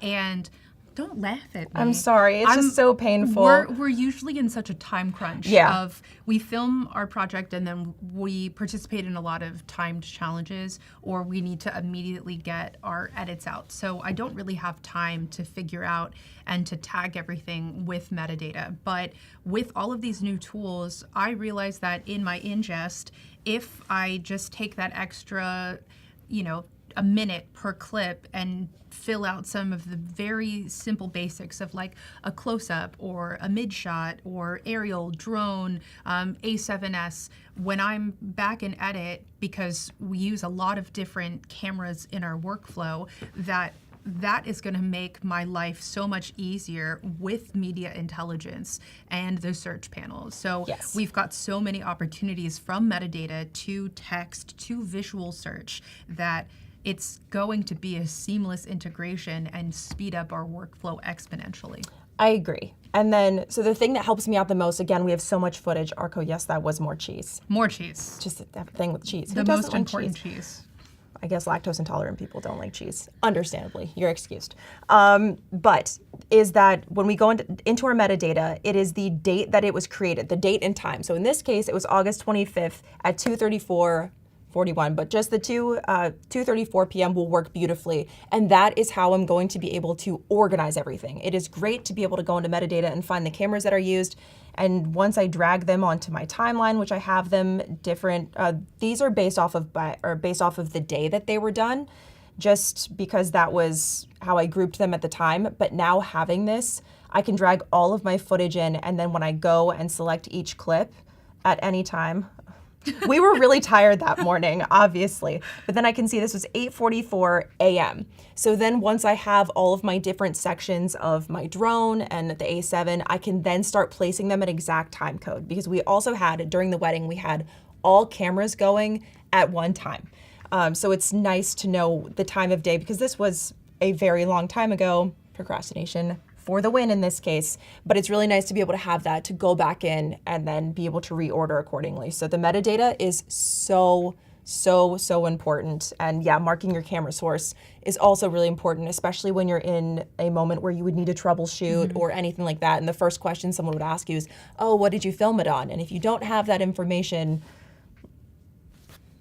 I think that the sample that you were talking about earlier about like dance footage, like if any of you have watched a wedding video or had to edit a wedding video, it's so important to have those B-roll moments and being able to just say dance and be able to be like, cool, I didn't even realize I had that moment. I didn't know I had this, or and being able to bring that into the timeline and have that fill space, that's huge. Yeah, it's amazing. And then you also, again, can edit it by text or even find things by text, which is really nice. So if the bride wanted, let's just try it and see. If someone said they wanted specifically their vows and they wanted to look for that, this clip right here would be your answer, which is really nice. Or if they say, hey, did you happen to grab any footage of, I don't know, like Meemaw walking down the aisle? Are you gonna look up Meemaw? No, I'm not. I'm gonna look up aisle and see what comes up. So just out of curiosity. Okay, so, they have shopping videos. That's fantastic. So Ashleigh and I shop. Oh, and a jet bridge is known known as an aisle. Just in case any of you are ever playing Jackbox and that question comes up, it's called a jet bridge. You're welcome. Oogly, that is the lesson while also not the lesson, you know? I know, isn't the search mind-blowing? It's so good, and you can tailor it if you want to. We usually like to just keep it on everything, but if you really wanted just the metadata, just the text, visuals, we prefer to have everything just to see what you have, and it's good to have specificity, absolutely. But sometimes if you just need, I feel like this is also its own little inspiration window. Yeah, absolutely. Which is awesome, because again, you just want to see what you have, and sometimes it catches things that you don't. So I'm going to try this again. Yes, training for Jackbox. I know you didn't think that was going to happen this morning, but we're full of surprises here. Wait, what is? Oh, Jackbox? Yeah, Jackbox. So yes, this would be the biggest use case, would be finding the camera data and then being able to locate all of them so that I could organize this a little bit easier. I think moving forward, I would edit it based off of the day, like have a bin of just the day and then have a bin, all the different bins of the camera types. Then I would create different sequences per day. Ashleigh and I really like keeping things as separate as possible instead of having everything on one main timeline. It can just get really confusing, especially when you have extra footage. So personally, we like the more sequences, the better. It would be for the vlog, a sequence maybe every couple of days we would do, because we were home for a decent amount of time. And then be able to use the metadata for the date created, so it would be really, really easy for us to reorder things. Umo, I love that you say that about old family VHSs, because we're actually in the process of archiving all of the home movies that we did when we were kids. And that's like 20 years of video for me, and that's probably close to the same for you. Yeah, and this search feature is going to be key for us being able to edit it down and be as concise as possible. Looking for things like, I lost my tooth because I have several of my siblings losing their teeth in my home movies. So this is absolutely changing the way that I edit. It's making me inspired to be more precise and more organized when it comes to ingest, and when I'm loading in all of the footage, to make sure that I have as many things tagged as possible. I agree. Love that product shot there.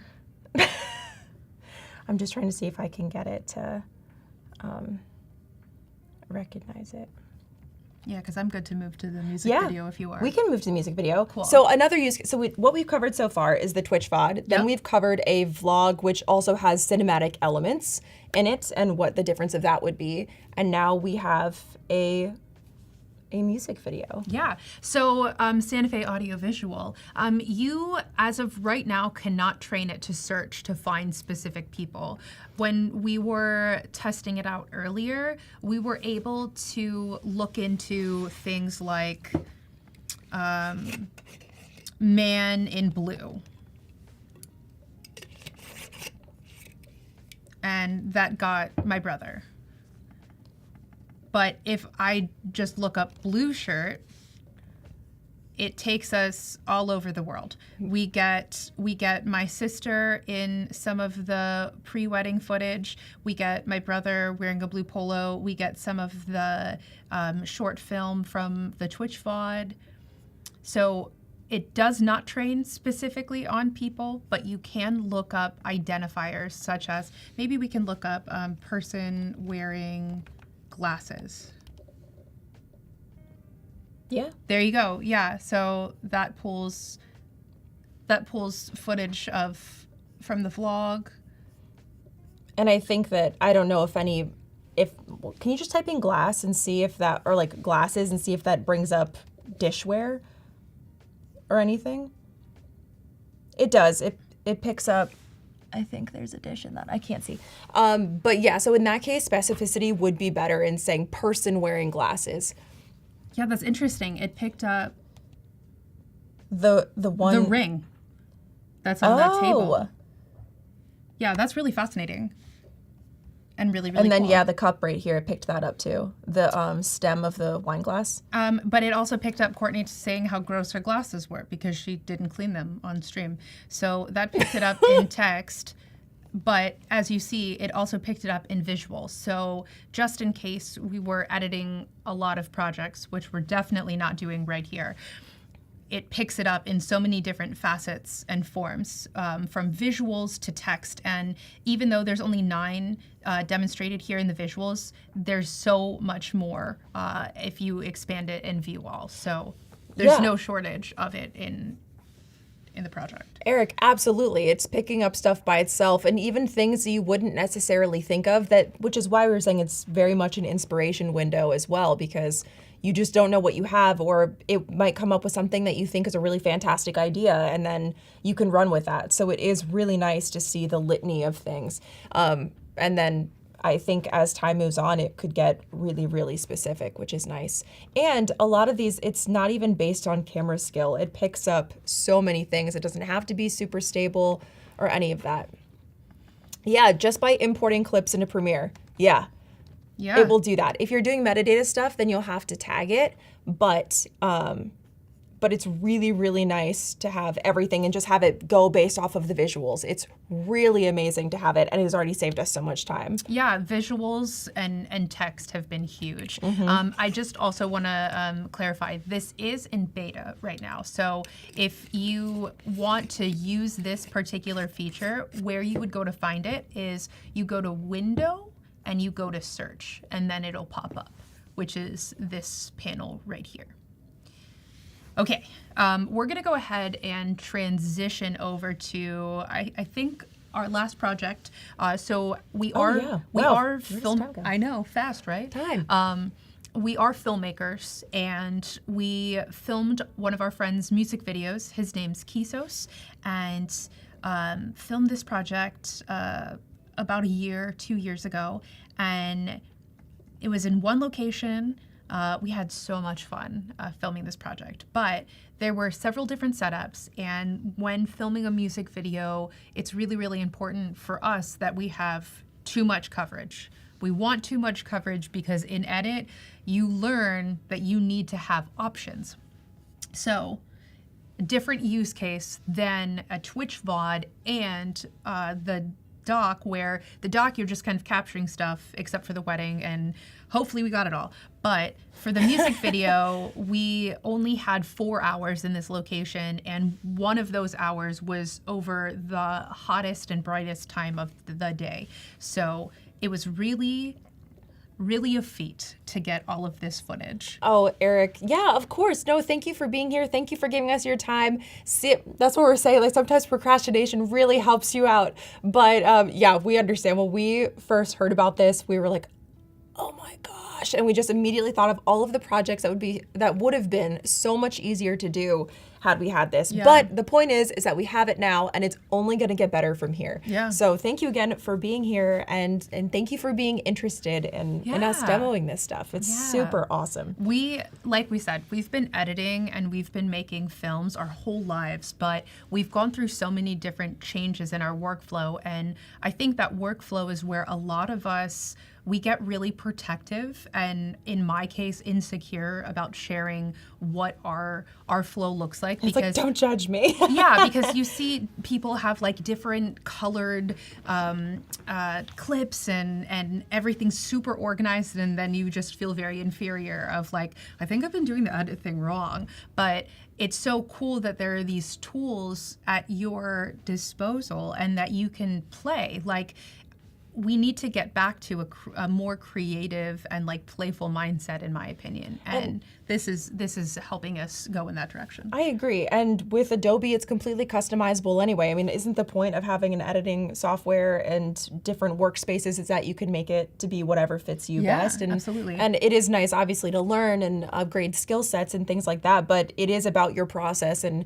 how best to categorize and work with your own inner mania. And I feel that that's important. And that's what we certainly try to do. Yeah, and I think that that's also something that's really special about the beta versions of all of these apps, is that you get to try out and test and really, really be on the ground floor of giving feedback to help shape the app become something better for everybody else, but to fit your use cases. And also see it for all of its possibilities. Yeah, I also really quickly want to highlight, this was some feedback that we recently just got. No, Eric, we're really, really thankful that you're here, and we're really glad this is helpful. You can change your workspaces. So all you have to do is go to Window and look, there are all of these different versions of workspaces already pre-built for you that you can customize. Bless you. Bless you. Alone in this past week, with all of the different projects that we've been working on, we've had some that were in vertical. We've had some that we've been in text edit. We've been in some that were production. Some that we've been in meta logging. When Courtney's doing color, we're here. When we're captioning, we're here. And so it just really depends on what your use case is, but don't be scared to play around with different settings. Something we just did this morning is added better shortcuts for ourselves.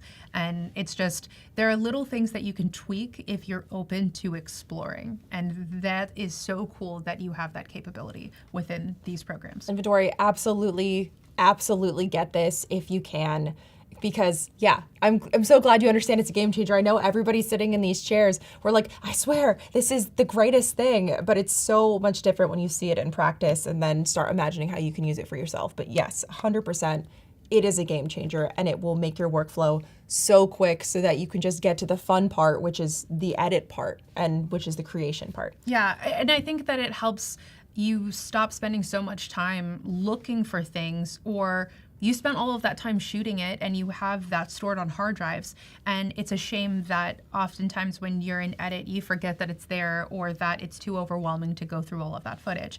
And that's where Search Panel and Media Intelligence have been amazing. Yeah, and we're not gonna have a chance to talk about it in a short film or a film setting, but being able to search the text and being able to go in and look up certain lines and be able to bring in our timeline that way, that is amazing. So maybe another time.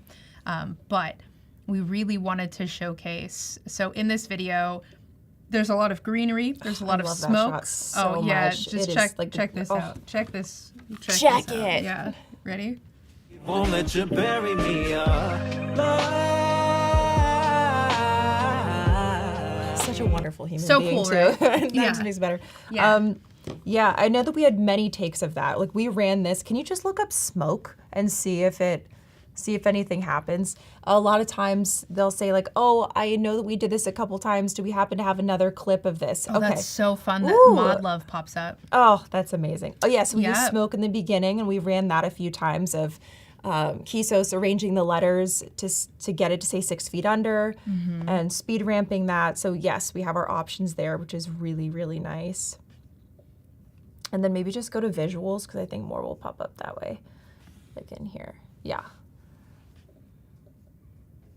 Yeah. Oh, right. We use the smoke in that room too. Yep. See, again, it's so amazing. I film things. What's up? Yes, Hi. I agree. We love having multiple or just one giant curved monitor. We have that as well. Ashleigh and I always have to work on second monitors, especially if you wear glasses like us. And then in your properties panel or when you're looking at your footage, it's just a lot of squinting and nobody needs to do that. Yeah, I know that as an artist, Kisos really wanted smoke as an emphasis. So being able to quickly find, okay, there's smoke in this take, that's so helpful. And that would have been amazing when we were editing this video to be like, okay, that take didn't have smoke, but I know that we filmed one that has smoke, and be able to bring them in and be able to preview them over here in our source monitor. Even with a music video too, it doesn't, I would imagine one of the first things that people think about is, oh, well, wouldn't it not be effective because when you're doing a music video, someone is lip syncing? But we shot so much footage of Kisos just dancing to the music with smoke as well.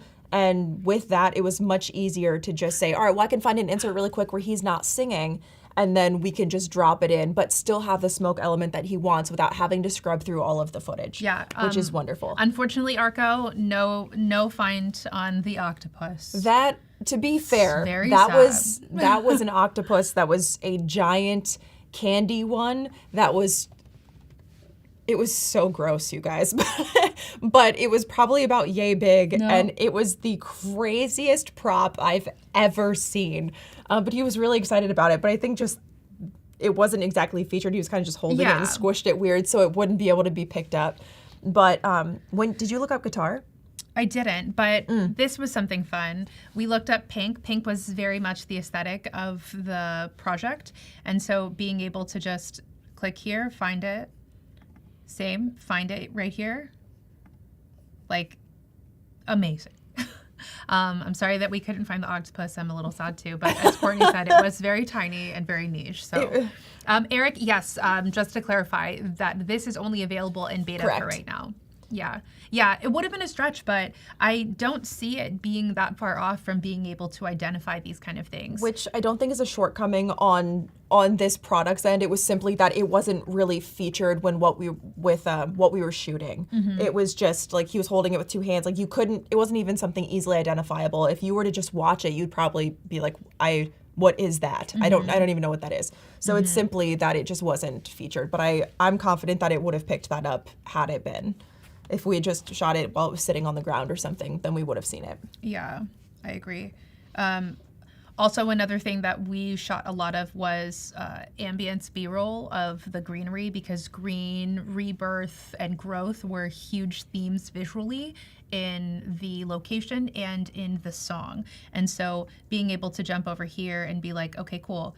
Could we slow this footage down, or could we use this as something? Could we use this as something? Could we use this as something? We've got all of these options very, very quickly identifiable. Which is really nice too, because when you're in an assistant edit or when you're in any position where the camera's just moving at the top, your first inclination would probably be to just chop it and get rid of it. But having the visuals, it's so nice, exactly what you said, to have an opportunity to maybe use just a little bit of it before you go into your assistant edit and start just removing things. It's good to just see what you have. Yeah, absolutely.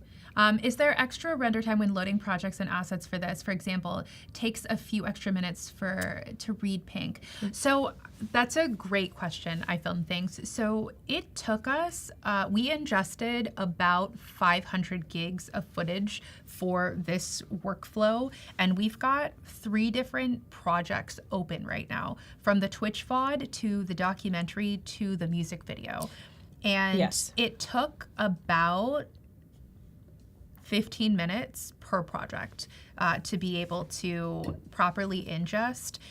But the Maryland doc took a little bit longer because that was about 350 gigs of that. Subject to change based off of your computer speeds and yes, things like that. Yeah. Full disclosure, I'm working off an M1 powered MacBook Pro.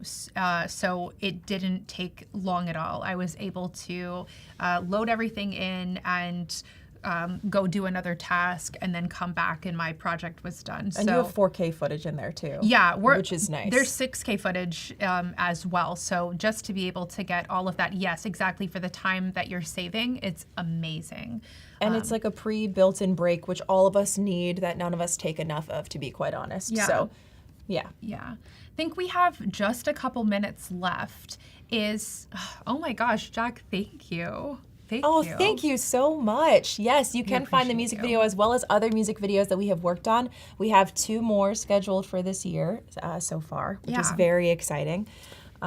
Yes. Yeah, but letting everything's localized. So Chris mentioned this on the last episode. Yeah, that was right on before us. But this is localized. You don't need the internet to be able to process all of these things in Search Panel and Media Intelligence. So you could edit anywhere without internet. Without the internet. That's huge, right? Back to the Stone Age where it's actually better. Yes. Yeah. It's amazing and much prefer. Yeah. So it's wonderful. Yeah, we lost internet a little bit last week, and that's when I really learned. You know how people say, like, no, for sure, you can run that without the internet. I was like, well, we're going to find out. And no lie, we were able to get all of this ingested and processed within an hour for the entire project of 500 gigs. Yeah. Sit in a forest and edit sounds magical. Doesn't it? It does sound pretty magical. The idea of it sounds great. That air is probably fresh. Sorry.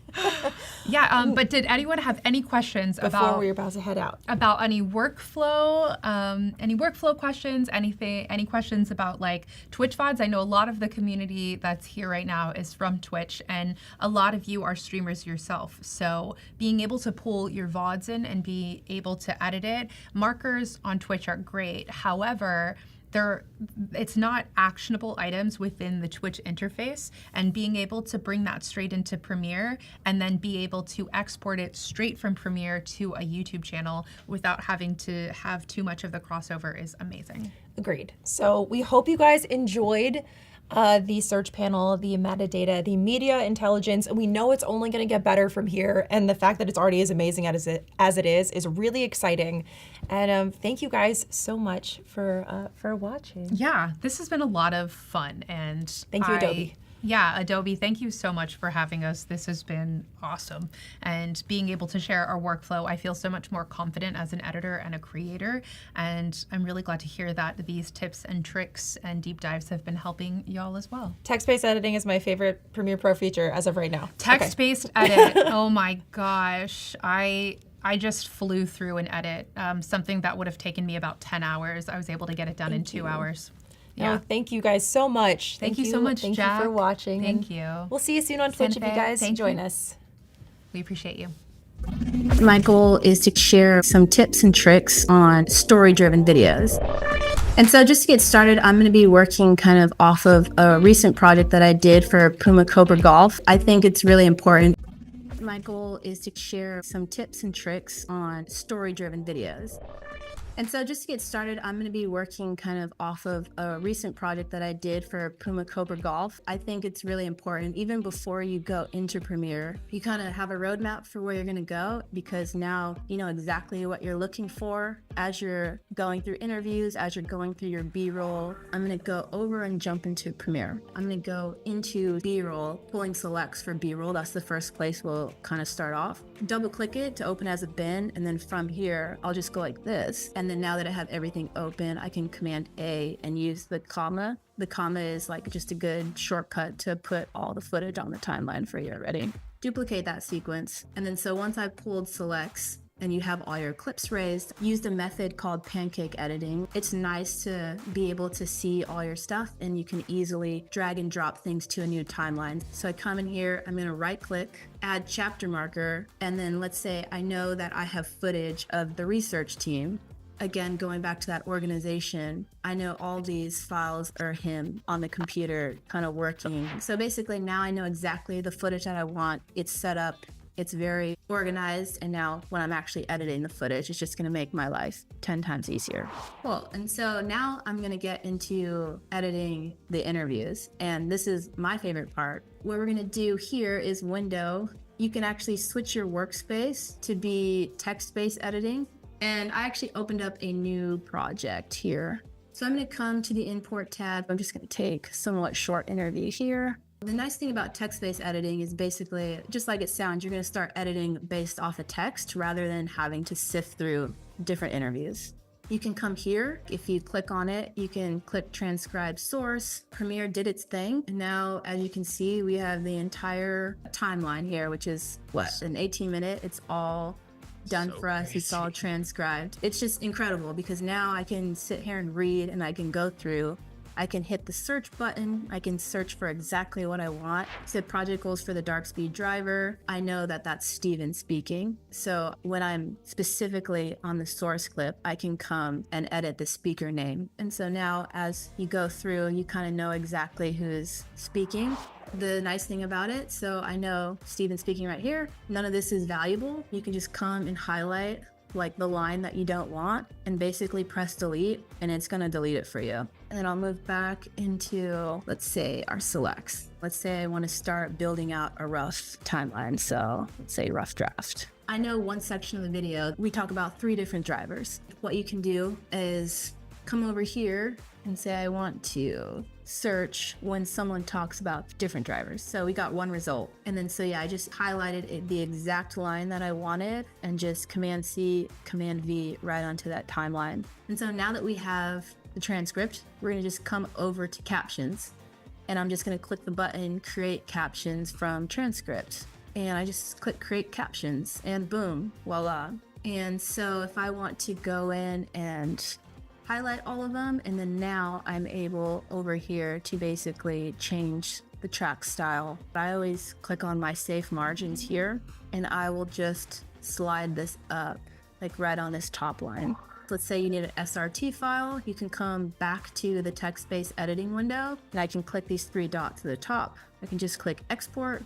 You can export a text, you can export a CSV, or you can like export that SRT file wherever you need it to go. Awesome. Well, Taylor, thank you. It's always a pleasure hanging out with you. And with that being said, enjoy the rest of your week. Go out and create something awesome. And we'll see you next time. Take care, everyone.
Hey, everybody.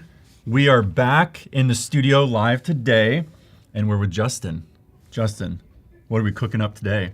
Chris, thank you. Feels like we were just here, but we're almost kind of going to be picking up where you left off with all the media intelligence stuff, but I'm going to be focusing more on supercharging I'm going to be doing a podcast edit, but this could be for many different types of edit, but supercharging your podcast edit with some of the new text-based editing tools and AI tools available in Premiere Pro, and just announced today in the beta some of the new captioning and translation tools, which I think are going to be really cool, especially for people, focusing on social content and that sort of thing. So let us know where you're chiming in, watching from all over the world. And here, I was going to just be like, I can see your timeline, but we can't over here. So right.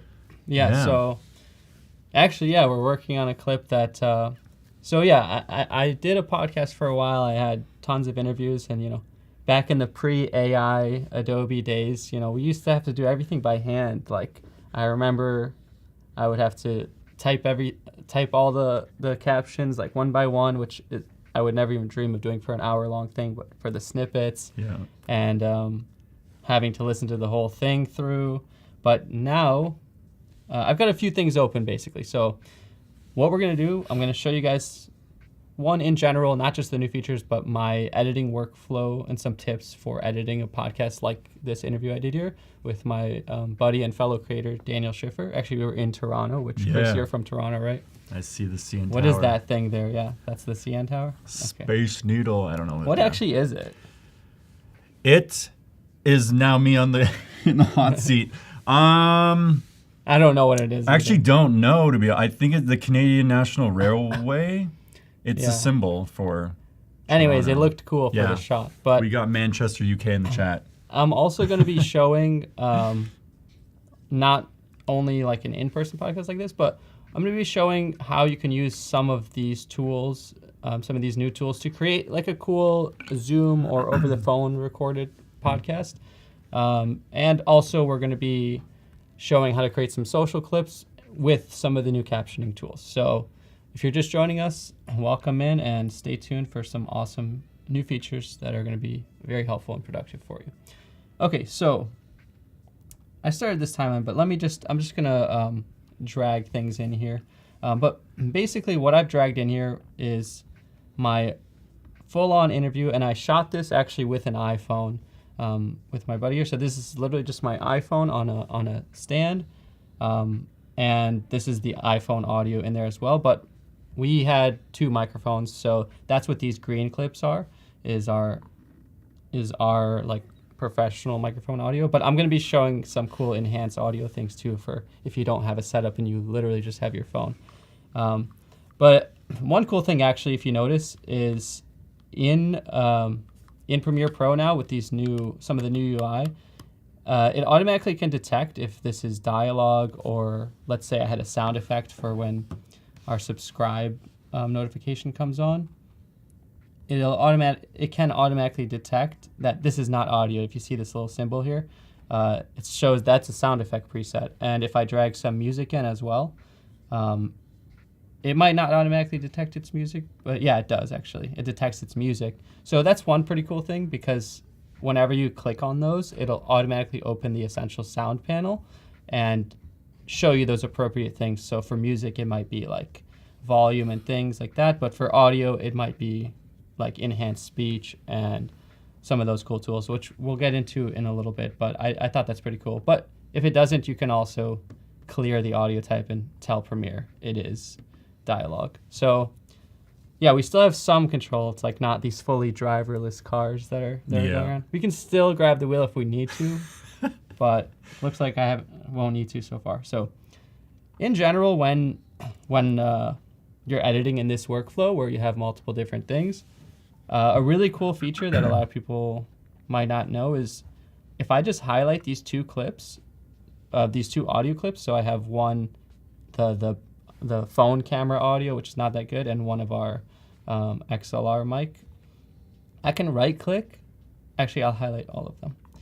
And I'll right click, and I'll just choose synchronize audio. I'm laughing because you got to like duck out of the way. Yeah, I know. we're in the timeline. So yeah, I'll highlight two of them. I'll click synchronize right here. And you can choose to synchronize to the start or end, but I'm just going to shift things around after. And I'm synchronizing to audio track 1. And yeah, I don't necessarily think that's AI, or I don't know what that's considered, but it's just syncing the audio. Saving time is what that, yeah. Yeah, so I don't have to sit there and listen through, and it automatically synced the good audio to the in-camera audio. And if I solo, I'll just let you hear a sample if I solo it. So yeah, this is quite quiet actually. Yeah, it's really quiet. You can hear the room tone, but if I play our actual full equipment good microphones, at the rink, and I'm in the dressing room getting ready. Much Everyone's better audio chatting, quality and I hear there. a guy- But it's also matching up with the video. So yeah, that's one really cool tip for That's anyone. cool too. The you don't have to like slate clapperboard it too. I'm Yeah. assuming it just audio, like you Yeah, just you get know, in a conversation. I feel like you're coming from a little bit more of like the professional branded shoot where you might have to do all that stuff. And Yeah. I'm like sort of coming from the social, like one-man band side, and this is the way I've done it. But Just start. I'm yeah. sure actually it wouldn't hurt. And what I used to do too is just clap like a few times in the beginning. That way there's a good waveform. But Pop, pop. that's why it's good too to keep the phone audio. But yeah, so basically once you'd have the clips synced up, you can go on your timeline, use your traditional cutting tools like I'll just hold shift and cut everything out of this intro part. I'll highlight any spaces and ripple delete. You can also use cool things like Q and W to ripple delete and trim off the end. But you would basically go through the whole thing, and we're going to get into this transcript and text-based editing, but still, and maybe, previously I would basically press the space bar, and they're like, and then I'd press L on my keyboard, which is a shortcut to play in double time speed. That's crazy. So if you see this little playhead position right there, I'm in the States, so I didn't see it on. As I play and I press L, it'll play in double time speed. So let's say I have an hour-long podcast to edit. I could now legibly listen to it. What's the word? Yeah. Legibly, audibly. I could coherently listen to it in double time and save 30 minutes just to make sure. But one really cool thing that started now is this transcribe feature. So whenever you have a clip open, and I'll just drag a clip in here for, I already did these offline, but it does only just take a few minutes. But let's say I have this clip here of our buddy Josh, who's also, friends of us Adobe people. You probably recognize him. He has his own great channel. Yeah. If I go over in the window, in the source window, this little drop-down menu and hit text, you'll see any new clip that has audio, it'll ask you to transcribe it. It doesn't take too long, but since this is an hour long, if you click transcribe, it'll ask you.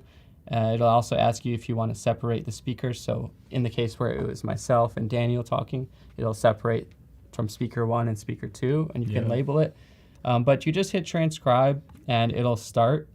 Honestly, I don't even know if it would take that long, but because we're live on air, I'm just going to keep it to the one. So yeah, you're doing it live. Yeah. Yeah, I mean, if you see, it's actually not even going that slowly. It's already like 25% done, and this is an hour-long clip. Honestly, it's not even going that slowly, but basically what you get when you finish that, if I go back to my video that I already transcribed, is, let's go back to, in our project panel, let's go back to our, let's see. Yeah, if you go back to this video here, oh, maybe I did just lose it now. But the cool part, yeah, it's all right. I'll just do this one. How about it's forcing us to do it live, and we're gonna do it live.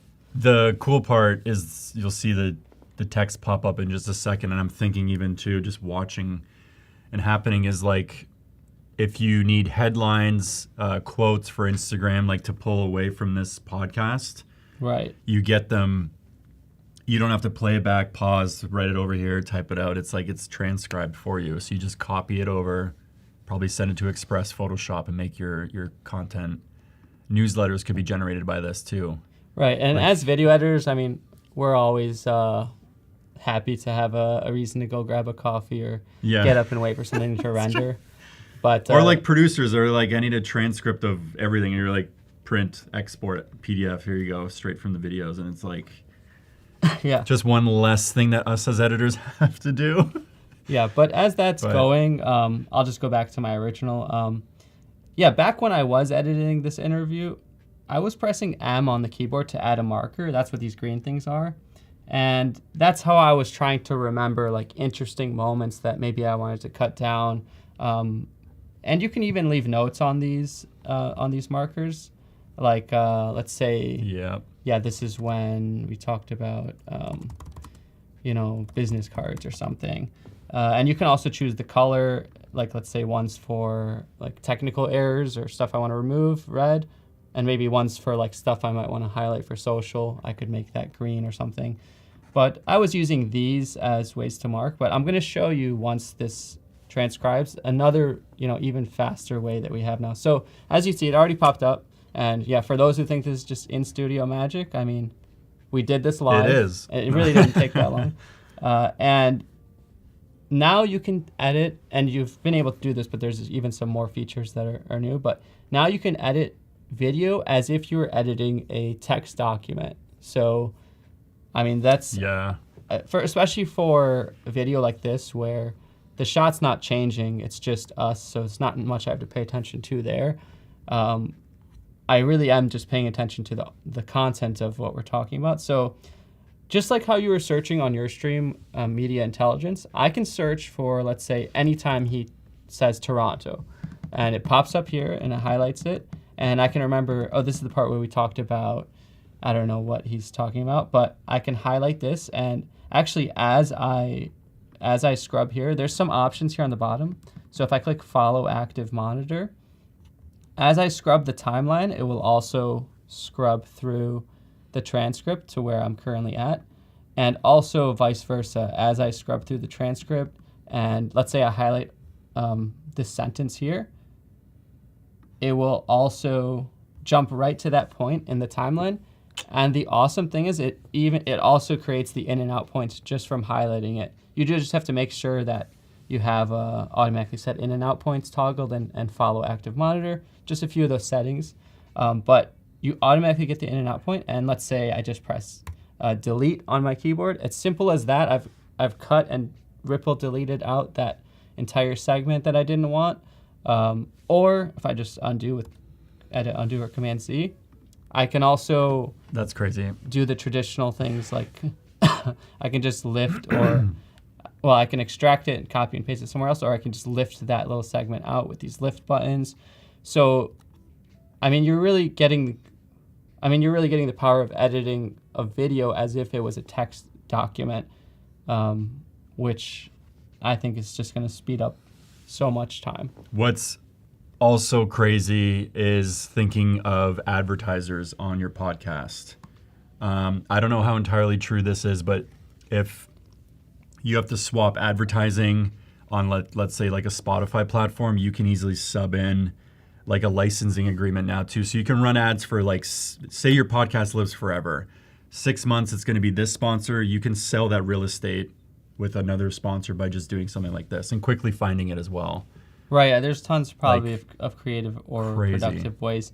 And then another thing that if you'll see here is these little dots. So there's this cool little search tool that you have in this that you can search, for example, for filler words. Now, back a couple years ago when I shot this interview, maybe I wasn't the best interviewer. Probably I rambled a lot. Probably I said and too much. I probably still do.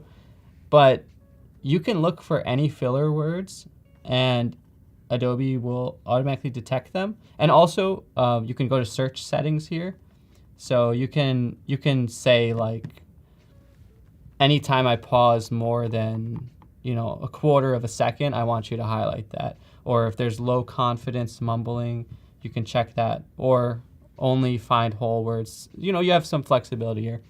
But let's say anytime I pause for longer than a quarter of a second or there's filler words, you can search, and not only can you pull them out, and you can play them back and see what they are, but you can just press delete and automatically delete. In this case, it pulled up 13 examples for this little clip. Watch the timeline.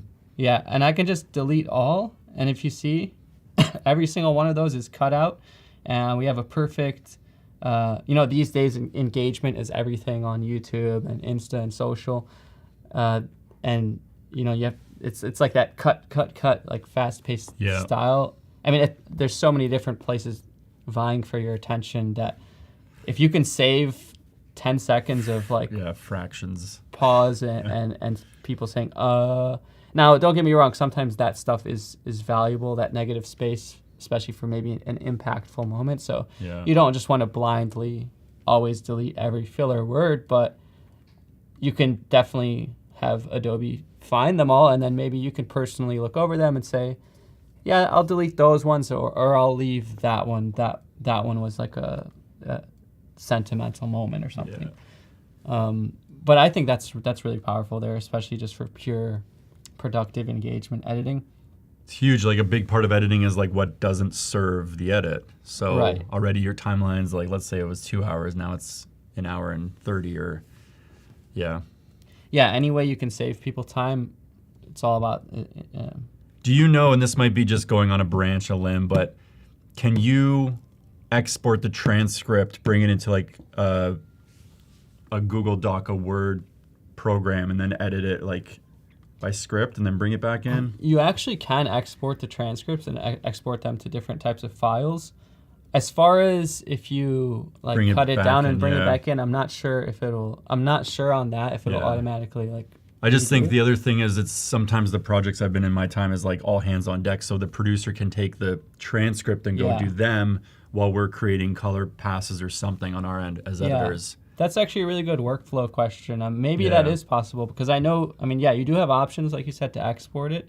Anything to keep it moving, right? Like, and to import. And, also because sometimes it's not going to recognize my name, like Odisho or something. It's not here, but sometimes it's going to be spelling stuff wrong. You can find where it spells something wrong, and every instance of that, like, let's just say... Oh, this is amazing. I actually don't even know this. So let's just say, okay, this... I don't know. I know that I think this was his website he was talking about at some point, but I think it was spelled differently, like Filmer, but without the E or something. And I can search for any time it says .com, and I can personally replace it with, I don't know, whatever. Oh man, why didn't I even? I can personally replace it with whatever actually whatever the URL actually is, despite though it might, like you said, yours is Krillex. That might. There's no way that. There's a large chance that it's not gonna spell that right. So come on, Adobe. You can replace one instance or you can replace all of them, but every single time a certain thing that you search comes up, you can replace it in the transcript with what it actually should be. And that doesn't matter for, if we're still going to be saying what we're saying, but coming up shortly, I'm going to show you, that's going to matter for when you're putting on-screen captions and subtitles. That's going to actually spell it right on the screen there, so you don't have to fix it on that end.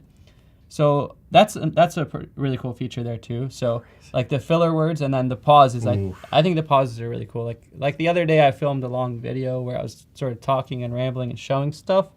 Like if you're showing all your gear or something in one long video, that's where I can imagine you just take the pauses out and you can get as brutal as you want, but like 0.10 seconds might be a bit much, but you can consider a pause whatever you want.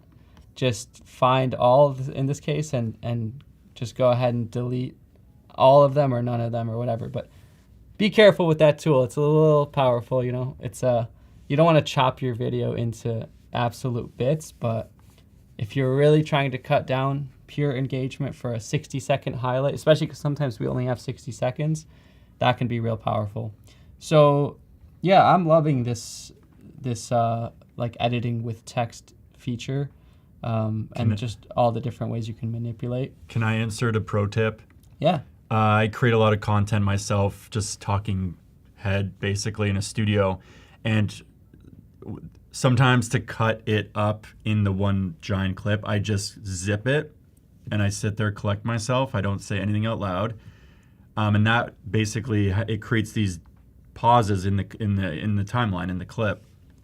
And then you can use text-based editing to remove pauses, and then it basically automatically shrinks all the best takes, or all of the takes to look through too. So yeah, and here's another thing, like speaker 1 and speaker 2. That is crazy. So good. It's automatically recognizing like our different voices. And let's say I just want to make a cut down. Let's say people are commenting like, Justin, you talk too much. You didn't let your guest talk. You asked too many questions. Actually, this genuinely used to happen because I would have a thought and I would try to and I would end up not letting them finish. But you could just delete one speaker, and I can even delete all the times that I talk.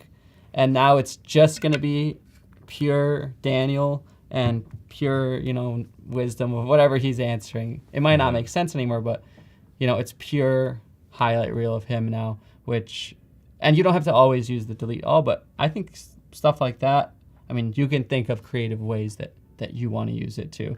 So now our transcript's back for our full video. So yeah, for example, let's search. Anybody has any questions too, drop it in the chat. Yeah. We are here. Yeah, so yeah, it's really cool. You're not having to listen through to an hour-long conversation always. You can manipulate it as easy as working with text, which I think, maybe we're not all video professionals, but everyone has worked with a text document, to some degree. So yeah, so this is one example. And like I said, let's say I find this segment that I want to highlight for a specific Instagram post. I can literally lift that out and I can create a new sequence or anything like that. And I can paste exactly that segment that I just lifted where we're talking about websites, and I can have this little 15-second clip, let's say for an Instagram story or something. Show me that again. I missed. Yeah, sure. I know. So, I saw it, but it was quick. Yeah, all these buttons are really tiny. And honestly, even when I was messing with it, some things weren't working. It's like, oh yeah, I forgot. You have to have this set in and out point highlighted. And sometimes, and this is in general with editing and After Effects and Premiere, sometimes it's not that we don't know what we're doing or it's too hard, but sometimes it is as simple as there's one little checkbox in the corner that you forgot to turn on, and that's why nothing's working. So a quick Google or watching these sort of streams helps. So yeah, you make sure. Okay, so you highlight. Yeah, let's say I want to highlight this little answer here. Okay. And then I can just click this lift button. I think semicolon is a shortcut, but I can click the lift button or extract, but I'll lift it. It literally lifts it out and leaves the gap. Let's say, because like you said, I want to replace a brand with a different one. Yeah. And then I can open a new sequence, file new sequence. That's amazing. And I can paste in because it's in our lift. So yeah. That is podcast clip. Yeah. Heaven right there. Yeah. So okay, so we might come back to this one, this more traditional one, but yeah, also speaking of that, you can build, right now it's following active monitor, but you can go to the source clip and you can just start a new sequence, for example, and you can just, start building a rough cut like you were showing with the other thing. Yeah. You can start building a rough cut with inserts and inserts in this case. So let's say I'm going through my script. Let's say I want to insert this. Boom, it throws that in the timeline. Scroll down a little bit. Then I want to skip to this part. I can insert that, and boom, that comes in. So you can go through a long document, just the source clip without even having it on there. And you can start building a rough cut from inserts. And then maybe I can go to the next clip, and all of a sudden I have a rough cut of the entire thing that I want, and I built it from inserting from the text file, which I think is also another really cool workflow and a productive way to work. That's yeah. Yeah. Good. Yeah, that's a quicker. Yeah, I can't even describe what I'm thinking on that one because it's you work. It just pushes back with progress. It's so good. Yeah, and maybe not even productive. Maybe there's creative ways that changes your workflow too. So, yeah. So let's actually jump now forward to an episode I did over the phone with our friend Josh. Another great. Gotta ask right now, why was I not invited to the? This was like years ago. I haven't done a new episode in a few years. Okay. So don't feel left out. Yes, that's what you. You might be the return. Teasing it now. Maybe I have to start it back up. Sorry, I threw you off. Okay, so you guys actually, are here. you know how it's funny. Do you ever see like those funny comments online? Like there'll be like a bunch of random kids that started a podcast talking about nothing basically, and the comments will be like, "We need to make podcasting equipment illegal, more expensive, yeah." or like we need background checks for podcasting equipment. I love it. But and one way that's funny, but on the other hand, it is cool that. Well, we'll get into it with this enhanced speech. I'm going to show you how you don't even need podcasting equipment necessarily to have a voice and have a reach. That's with some of these enhanced speech features that we're going to do. So although Josh and I, we're professional, we have our fancy mics and everything. Actually, Josh, he's such a pro. He sent me although we recorded on Zoom like this, he was also recording like on a fancy, nice camera with a nice audio, and he sent me all that separately. But I'm actually not going to use that because I'm going to show you how nice of a quality you can get without even, and I'll compare the two for you. So I'll show you a simple workflow for editing, like making a Zoom style podcast look a little nicer with what you got without having to have a bunch of fancy stuff maybe. So maybe if you're just starting out or you're just trying it out. So if you record something straight out of the Zoomcast, this is what it's going to look like basically. You just hit record. It's going to show you your two webcams and whatever audio you had on there. And one cool thing that I did is actually opened up in Photoshop. I opened up a Photoshop file. I'm not going to dare to do it now that we're streaming and everything's plugged in. Who knows? I don't want to break anything. But I basically opened up a Photoshop document by going to File, New. And I don't know if a lot of people know this, but you can literally go to File, New, Photoshop file, and then it'll open up Photoshop. And then you can save and come right back to Premiere. And in Photoshop, I just used the new generative fill features. And I typed in like crumpled paper background studio. I didn't need the actual pieces of crumpled paper in the middle. But other than that, it got like the vibe correct. Also, I could have easily highlighted those and generative removed them. I love it. I thought it was funny. But these are the moments like, oh, Justin, man, we like got paired up at Adobe Max. This is like sidebar 2. Yeah. We've just been giggling ever since. Yeah. Go to Max. It's the best. Yeah, you can see what I prompted it based on that, so it's a clue. Also, like even in your stream, prompting is a powerful tool. But the thing is, like, I'm laughing, but it works, and you're no, it's funny. It works, and it can.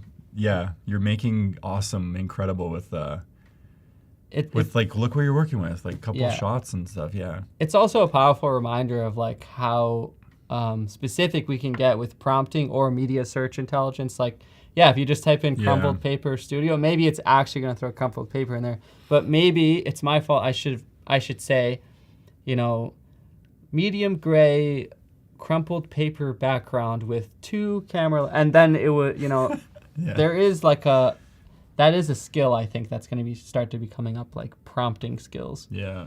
Can we shout out what's this panel? The effects control. You didn't have to search crop. Yeah, I was just about to say that. So this is a new thing.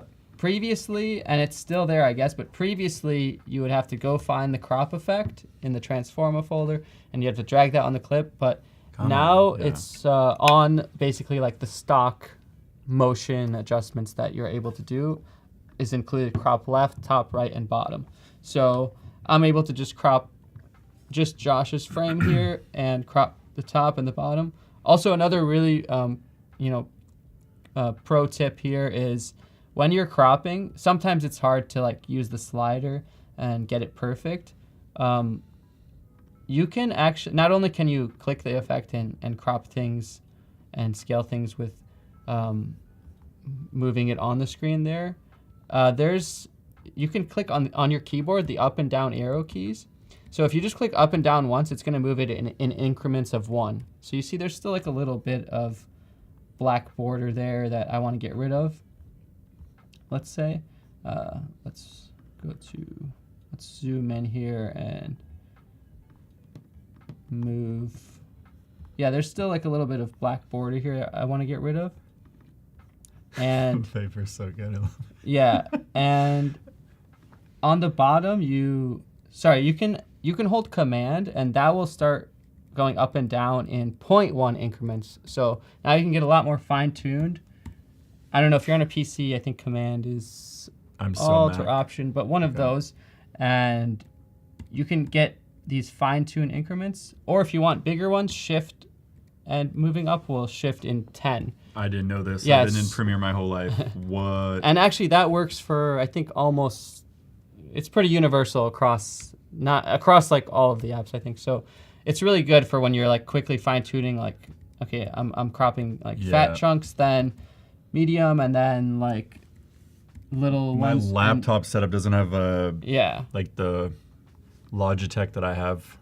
Right. But the knobs essentially, yeah. Yeah, and there's no glare on this one. So now we have, so I'm going to duplicate this clip and I basically separated myself and Josh's video. I'm going to do the same thing, but this time instead of cropping left, I can just hit these little reset parameter buttons and I'm going to crop right 50%. And this is just going to allow me to grab the position and just move around. See, you can move things around too, just on the program window and scale things around. So maybe I had some cool creative setup I wanted to do with text and a title, and that keeps things a little bit more visually interesting for when you're not able to shoot a cool background with the Toronto Tower in the background and everything. You can sort of get creative and make a nice design here. Maybe I'm not the best graphic designer pro, but actually one thing I had previously was I wrote down on a piece of paper, I drew like my name and like the podcast, and I just took a picture of it with my phone and I sort of scanned it in, and in Photoshop I turned it black and white. So you can get creative here, but I can just set this to a blending mode of multiply, and it will automatically just only show the ink there, and you can kind of like make a cool little creative setup. I mean, this is just what I generated like pretty quickly, but you know, if you want to get colorful, you can use a yellow background or something. And if there's a little bit of discrepancy on the scan there, the black and white, I can even just go to the Lumetri color section, and I can just, you know, increase the curves, boost that contrast up a little bit, so we get a clean ink there. And you know, I think it's just little touches like this that even if you don't have, let's say, the fancy microphone or the nicest camera, can show, you know, or can signal to the viewers that, you know, you still care about your craft, or you're still like making a nice craft with, especially with all these new tools, you're actually able to produce still something really nice in many other ways. Yeah. So now to get to the key here, the thing that I wanted to demonstrate was, if we listen to the audio here, let's see, I just have 2 clips here. So if I click on the Essential Sound panel, if I listen to this audio, I don't know if I'm not sure if I'm getting it, but tells both your client as well as your crew what the heck your vision is, right? So so let me think. There's all these words that so you can tell it's like sort of webcam quality, and it's not like it's not the greatest audio, right? Yeah. Shot, camera movement, lens type, camera angle. Now if I play you the real audio that he sent me after, this is like his nice microphone that he sent me. I mean, you need to have a treatment. A treatment will include very a crispy, very clean. That basically tells both your client night and day. Now, let's say we didn't have all that. The coolest thing, I think one of my favorite new features, especially for anyone that's working with dialogue or audio, I mean, all of us are going to be working with audio at some point. If I just take this original clip, this is no cheating, this is no studio magic, I'm just going to hit enhance. And you're in the essential sound panel. Yes, I'm in the essential sound panel, and I'm just going to hit enhance, and it's going to enhance his audio. And if I type all that stuff, that's actually, I think I already had it enhanced, so I'm going to turn it off. For your DP and your G&E crew. When I say G&E, if we just listen to it before and after, so this is before. Type all that stuff. That's for your DP and your G&E crew. When I say G&E crew, I mean your crypto electric crew, and your. I think it sounds pretty clean. I mean, let me try to find a better clip and turn it up a little bit. Let's see. Let's just go to the regular volume. Of course, you still have to adjust the levels and stuff. But version of your treatment to your client, it looks more like a brochure. This is probably straight from his webcam. So dumb it down for them. You just want to get them excited. You want if you close your eyes and listen to that, it sounds like pretty what that edit is going to look like, what that final product is going to look like before. And if I turn off the enhanced audio, before you even start shooting, so that you're able to manage expectation. That's like a big word. So, in my opinion, it sounds pretty clean. Like I would listen to that, and I would also feel confident putting that out. And another thing, like us video editors, or at least myself, I'm just gonna speak for myself. It's almost like we have to do everything, but I'm just good at the software and the shortcuts and knowing like shift and up moves things 1 pixel and 10 pixels.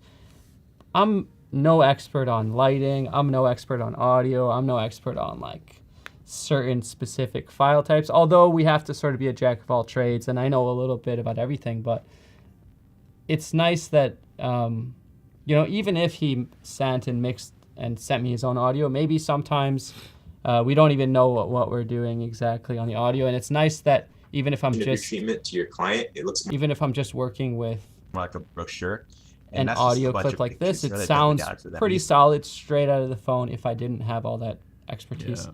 Yeah. And another thing too, and this just happened to me the other day, like a friend, I was helping him edit and produce some content that he's making, and he called me and he said, Justin, when I was recording, like when I did that slow motion shot, I forgot to turn the audio, or like something happened with the audio, and he lost, something got corrupted or something got messed up. And some things you can fix in post, but some things you kind of can't fix in post, or you got to do your best you can. So it's like, okay, we lost the microphone, or the battery died halfway through, so the rest of it, we'll use the original phone, we'll do enhanced audio, and we'll get it like 80% there. So it's a good tool to have for a fix as well. Yeah.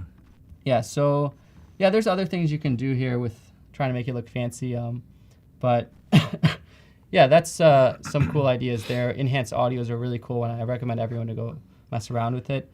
It's like a few clicks, and I know there's softwares, I get targeted ads all the time. Like, buy the software, podcast software, and too. So just thinking of like costs has to be addressed for sure. That it's like you're getting a full editing suite. You got colors, you got effects, you got everything with Premiere Pro, and now you have enhanced audio. Like, it's all built in. It's the package deal. Like it's. Yeah, it's really nice. And then. I get so excited about this because this is episode, like your sequence number 1 right there. That's your template now. You can duplicate this for the next season, the next episode, the next season, the next, you just set even with your background, you just rinse and repeat that every now. Just talk about the guests. You have your branding right there. Like right. And if you want, you can change it. Like, I had like another. Yeah, maybe it's Christmas or a holiday or Yeah. And actually, you made up a really good point. There actually even is a feature in Premiere where, let's say I was just about to do this, drag in some music. Let's say you drag in always your intro and outro music. You drag in your background. You drag in let's say your social plugs that you already animated and keyframed and whatever. You can actually save projects as template nowadays. And you can save as template, and you can always open podcast template or whatever template, and you already have your intro, outro music, you already have your pop-ups, you already have your titles and backgrounds, and then you just sort of like fill in the meat of the episode. Yeah. It's like cooking, like Let's Cook service. You have the bread. You can have the bread and the lettuce and everything, and then every time you put the fillings in, you make a peanut butter jelly sandwich. You make a whatever sandwich. I love it. So you can always have the bread saved as a template. So there's some questions with I missed the one in text-based editing with Polish, but I don't have any knowledge on that. What did you say? Oh, speaking editing. of language. Yeah. Yes, we're gonna get there. Stay tuned. We're gonna get to some of the languages possible because there's actually some cool translation features that just got announced today. So I'm gonna be going through the drop-down list and we'll take a look at what languages are available. So really quickly too, like with music, another cool AI tool that's been released somewhat recently, but not brand spanking new, is if you press R, not R, R is the rate gesture tool, but in this menu, you have the remix tool.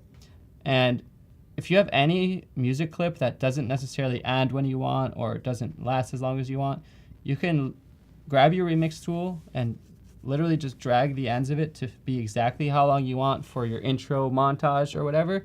And Adobe will automatically like AI remix the ins and out points so that it makes sense. And it'll play the intro or outro music and fade in or out or make cuts and adjustments. And as long as there's no lyrics or things that are obvious, you wouldn't even tell that it's different. Like you wouldn't be able to hear like a distinct cut. So some really cool tools there. But speaking of this comment, I actually do want to get to that now.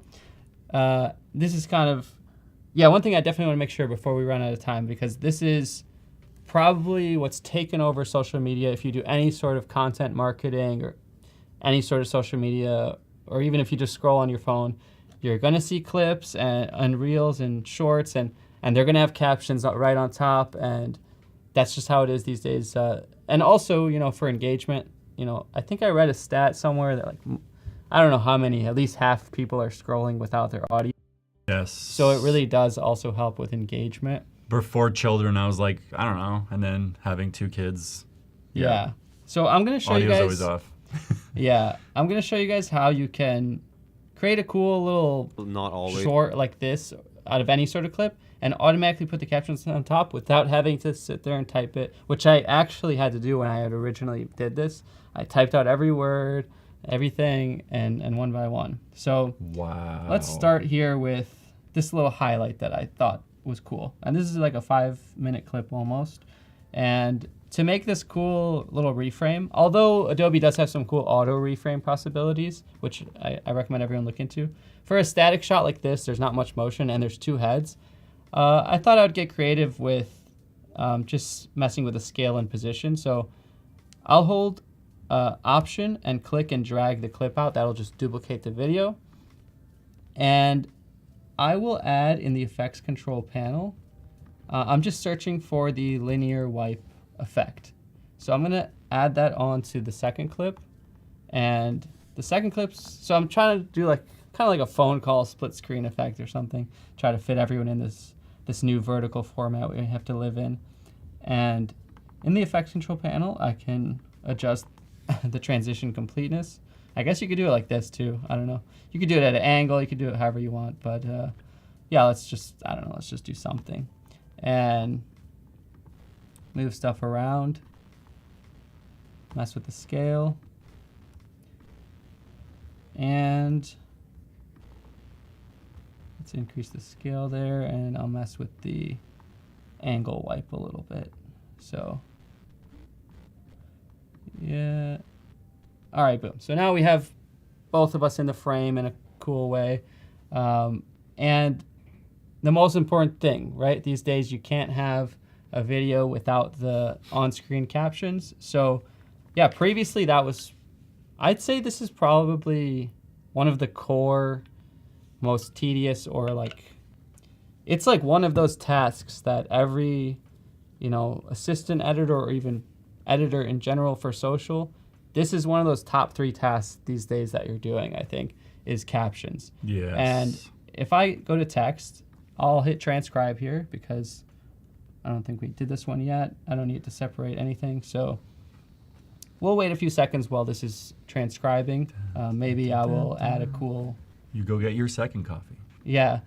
maybe I'll add a cool little split screen line here with, let's do like a drop shadow, I think. Yeah. Will this work? Let's see. I'm not sure if what I have in mind is actually even gonna work. You can work while you work. No, you know what we'll do actually? Let's grab the shape tool, and I don't know, you can make like a little line or something. You can edit while you edit. Yeah, I'll add a little split screen line. I can go to the properties panel, which is also kind of a new panel, the properties panel where everything's living now. That's good actually, because we're gonna adjust the text in this way. Yeah. Here you can adjust like properties of text or shapes. I can make this cool yellow line. I can adjust the scale of a little bit. I can even adjust the rotation. I'll get my head out of the way. Oh, are people seeing it? Yeah, so you can make this cool little line maybe. Very important, if you're ever wondering where anything is, maybe check the properties panel. And if you ever don't know where anything is, just go to window and see if it's checked on. So yeah, so I think it should be probably finished transcribing soon. But yeah, once it's finished here, we're going to, with the click of a button, add on-screen captions. And also I'm going to show you, oh, actually, what am I even thinking? Let's go straight to the Premiere Pro beta, because this feature is actually in beta. And you know, once it's done the transcription, which I did here, you go to captions and you click on these three little dots and you click, well, for one, you can click translate captions. And for the person asking about languages, let's check what languages there are. So English was the source language, and target language looks like we have English, Chinese, Spanish, German, French, Japanese, Portuguese, all of these, Korean, Italian. So it looks like that's what we're working with right now. Polish is the only one that, yeah. I'm sure there's going to be in the future more things and whatnot, but let's translate to Chinese. And as you can see, I already did this with 2 tracks. So here's the English captions. Here's the Spanish captions. And if you saw how fast that was, that automatically translated them to Chinese. And if I highlight all of these and go back to that properties panel like I was telling you, so let's find the properties panel. I can change here. I'm going to actually dock this panel inside of here. And I can change, for example, the font size, make it bigger. I can change the actual font, so whatever you want. And you can change I think you should be able to change things like the color and let's see. Yeah, so don't forget to scroll if you can't see stuff. Yeah, you can change the color, you can change whatever you want. So let's say I wanted both English and another language on there at the same time. I can have both of those tracks and just make sure that, let's say, they're spaced differently. So maybe one on top, one on the bottom. And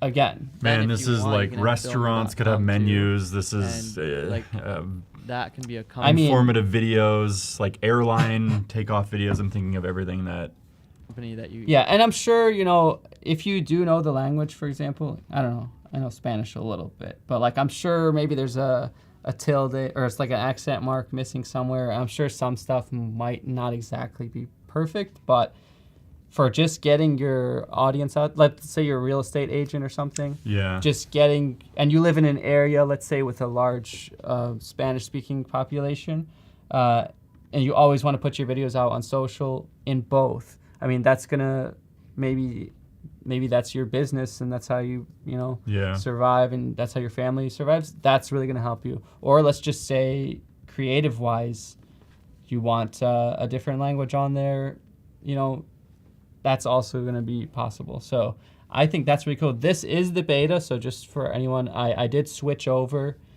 just quickly for the beta, but this tool, most of this stuff is in Premiere Pro too, but this new translation thing, I think, just dropped today in the beta. So this one is kind of like all the other stuff maybe you might have seen before, but this one's pretty new and really cool, I think. So yeah. So the other side thing is if you're doing like tourism videos, you know, you could just do these exports really quickly as an editor, and then you could upsell the client too, where it's like, hey, we could actually do across the board for languages and we'll get you more business for your tourism, let's say, or some boat tour, let's say, or whatever you're doing. Yeah, and just as a fun one, it's just it can expand opportunity.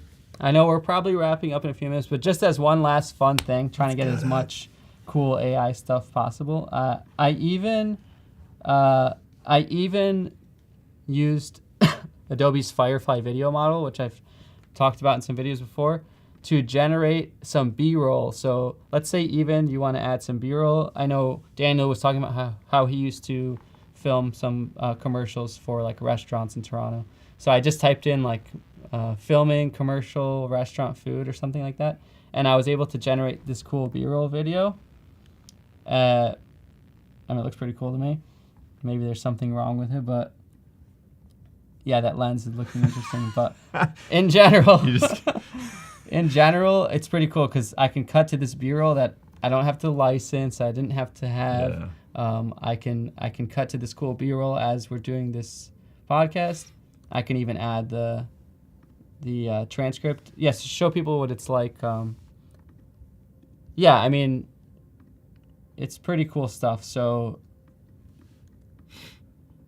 and again, it's the package deal, like what yeah, and also combining it with the stuff that you showed in your stream earlier, which if you guys didn't see, definitely check out the replay and check out that new news on the media intelligence searching. The same way we're searching here, like after I finish the technical work of cutting out the filler words and doing all that, I can easily see myself then going back through this,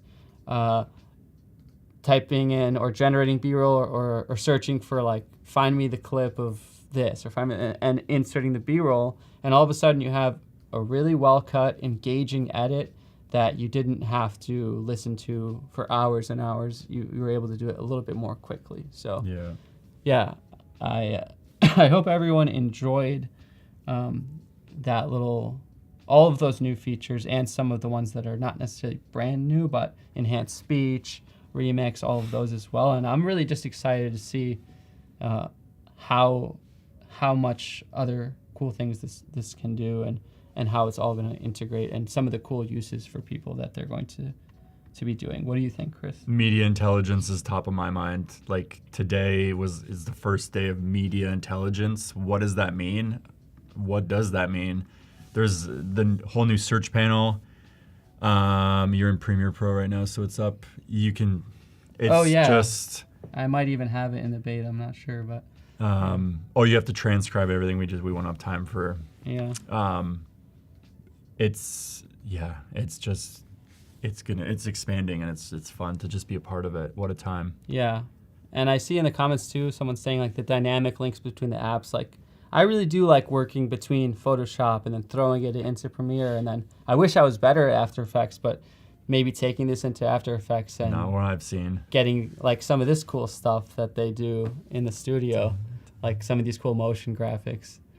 I really think, the future is looking bright for creation. We didn't break a headset this time. Earlier. Yeah, they are going to bill you for this. And this is the same one, by the way. I fixed it. I feel like I have to. Thank you, Justin, holding me together. I also found that the CN Tower is to provide uninterrupted communications across the whole. You Googled it. I'm assuming nation. I don't know, but that's what the CN Tower is for. I had to close on that because, as the Canadian me, I feel like we have to. Nice. It's our duty to know. Yeah, well, thank you guys so much. Thank you for tuning in. Stay tuned and check out Adobe Live for all the other awesome content, and check out the replay if you just tuned in halfway. And you can follow me everywhere at Justin Odisho for more, and I'll see you guys next time.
you.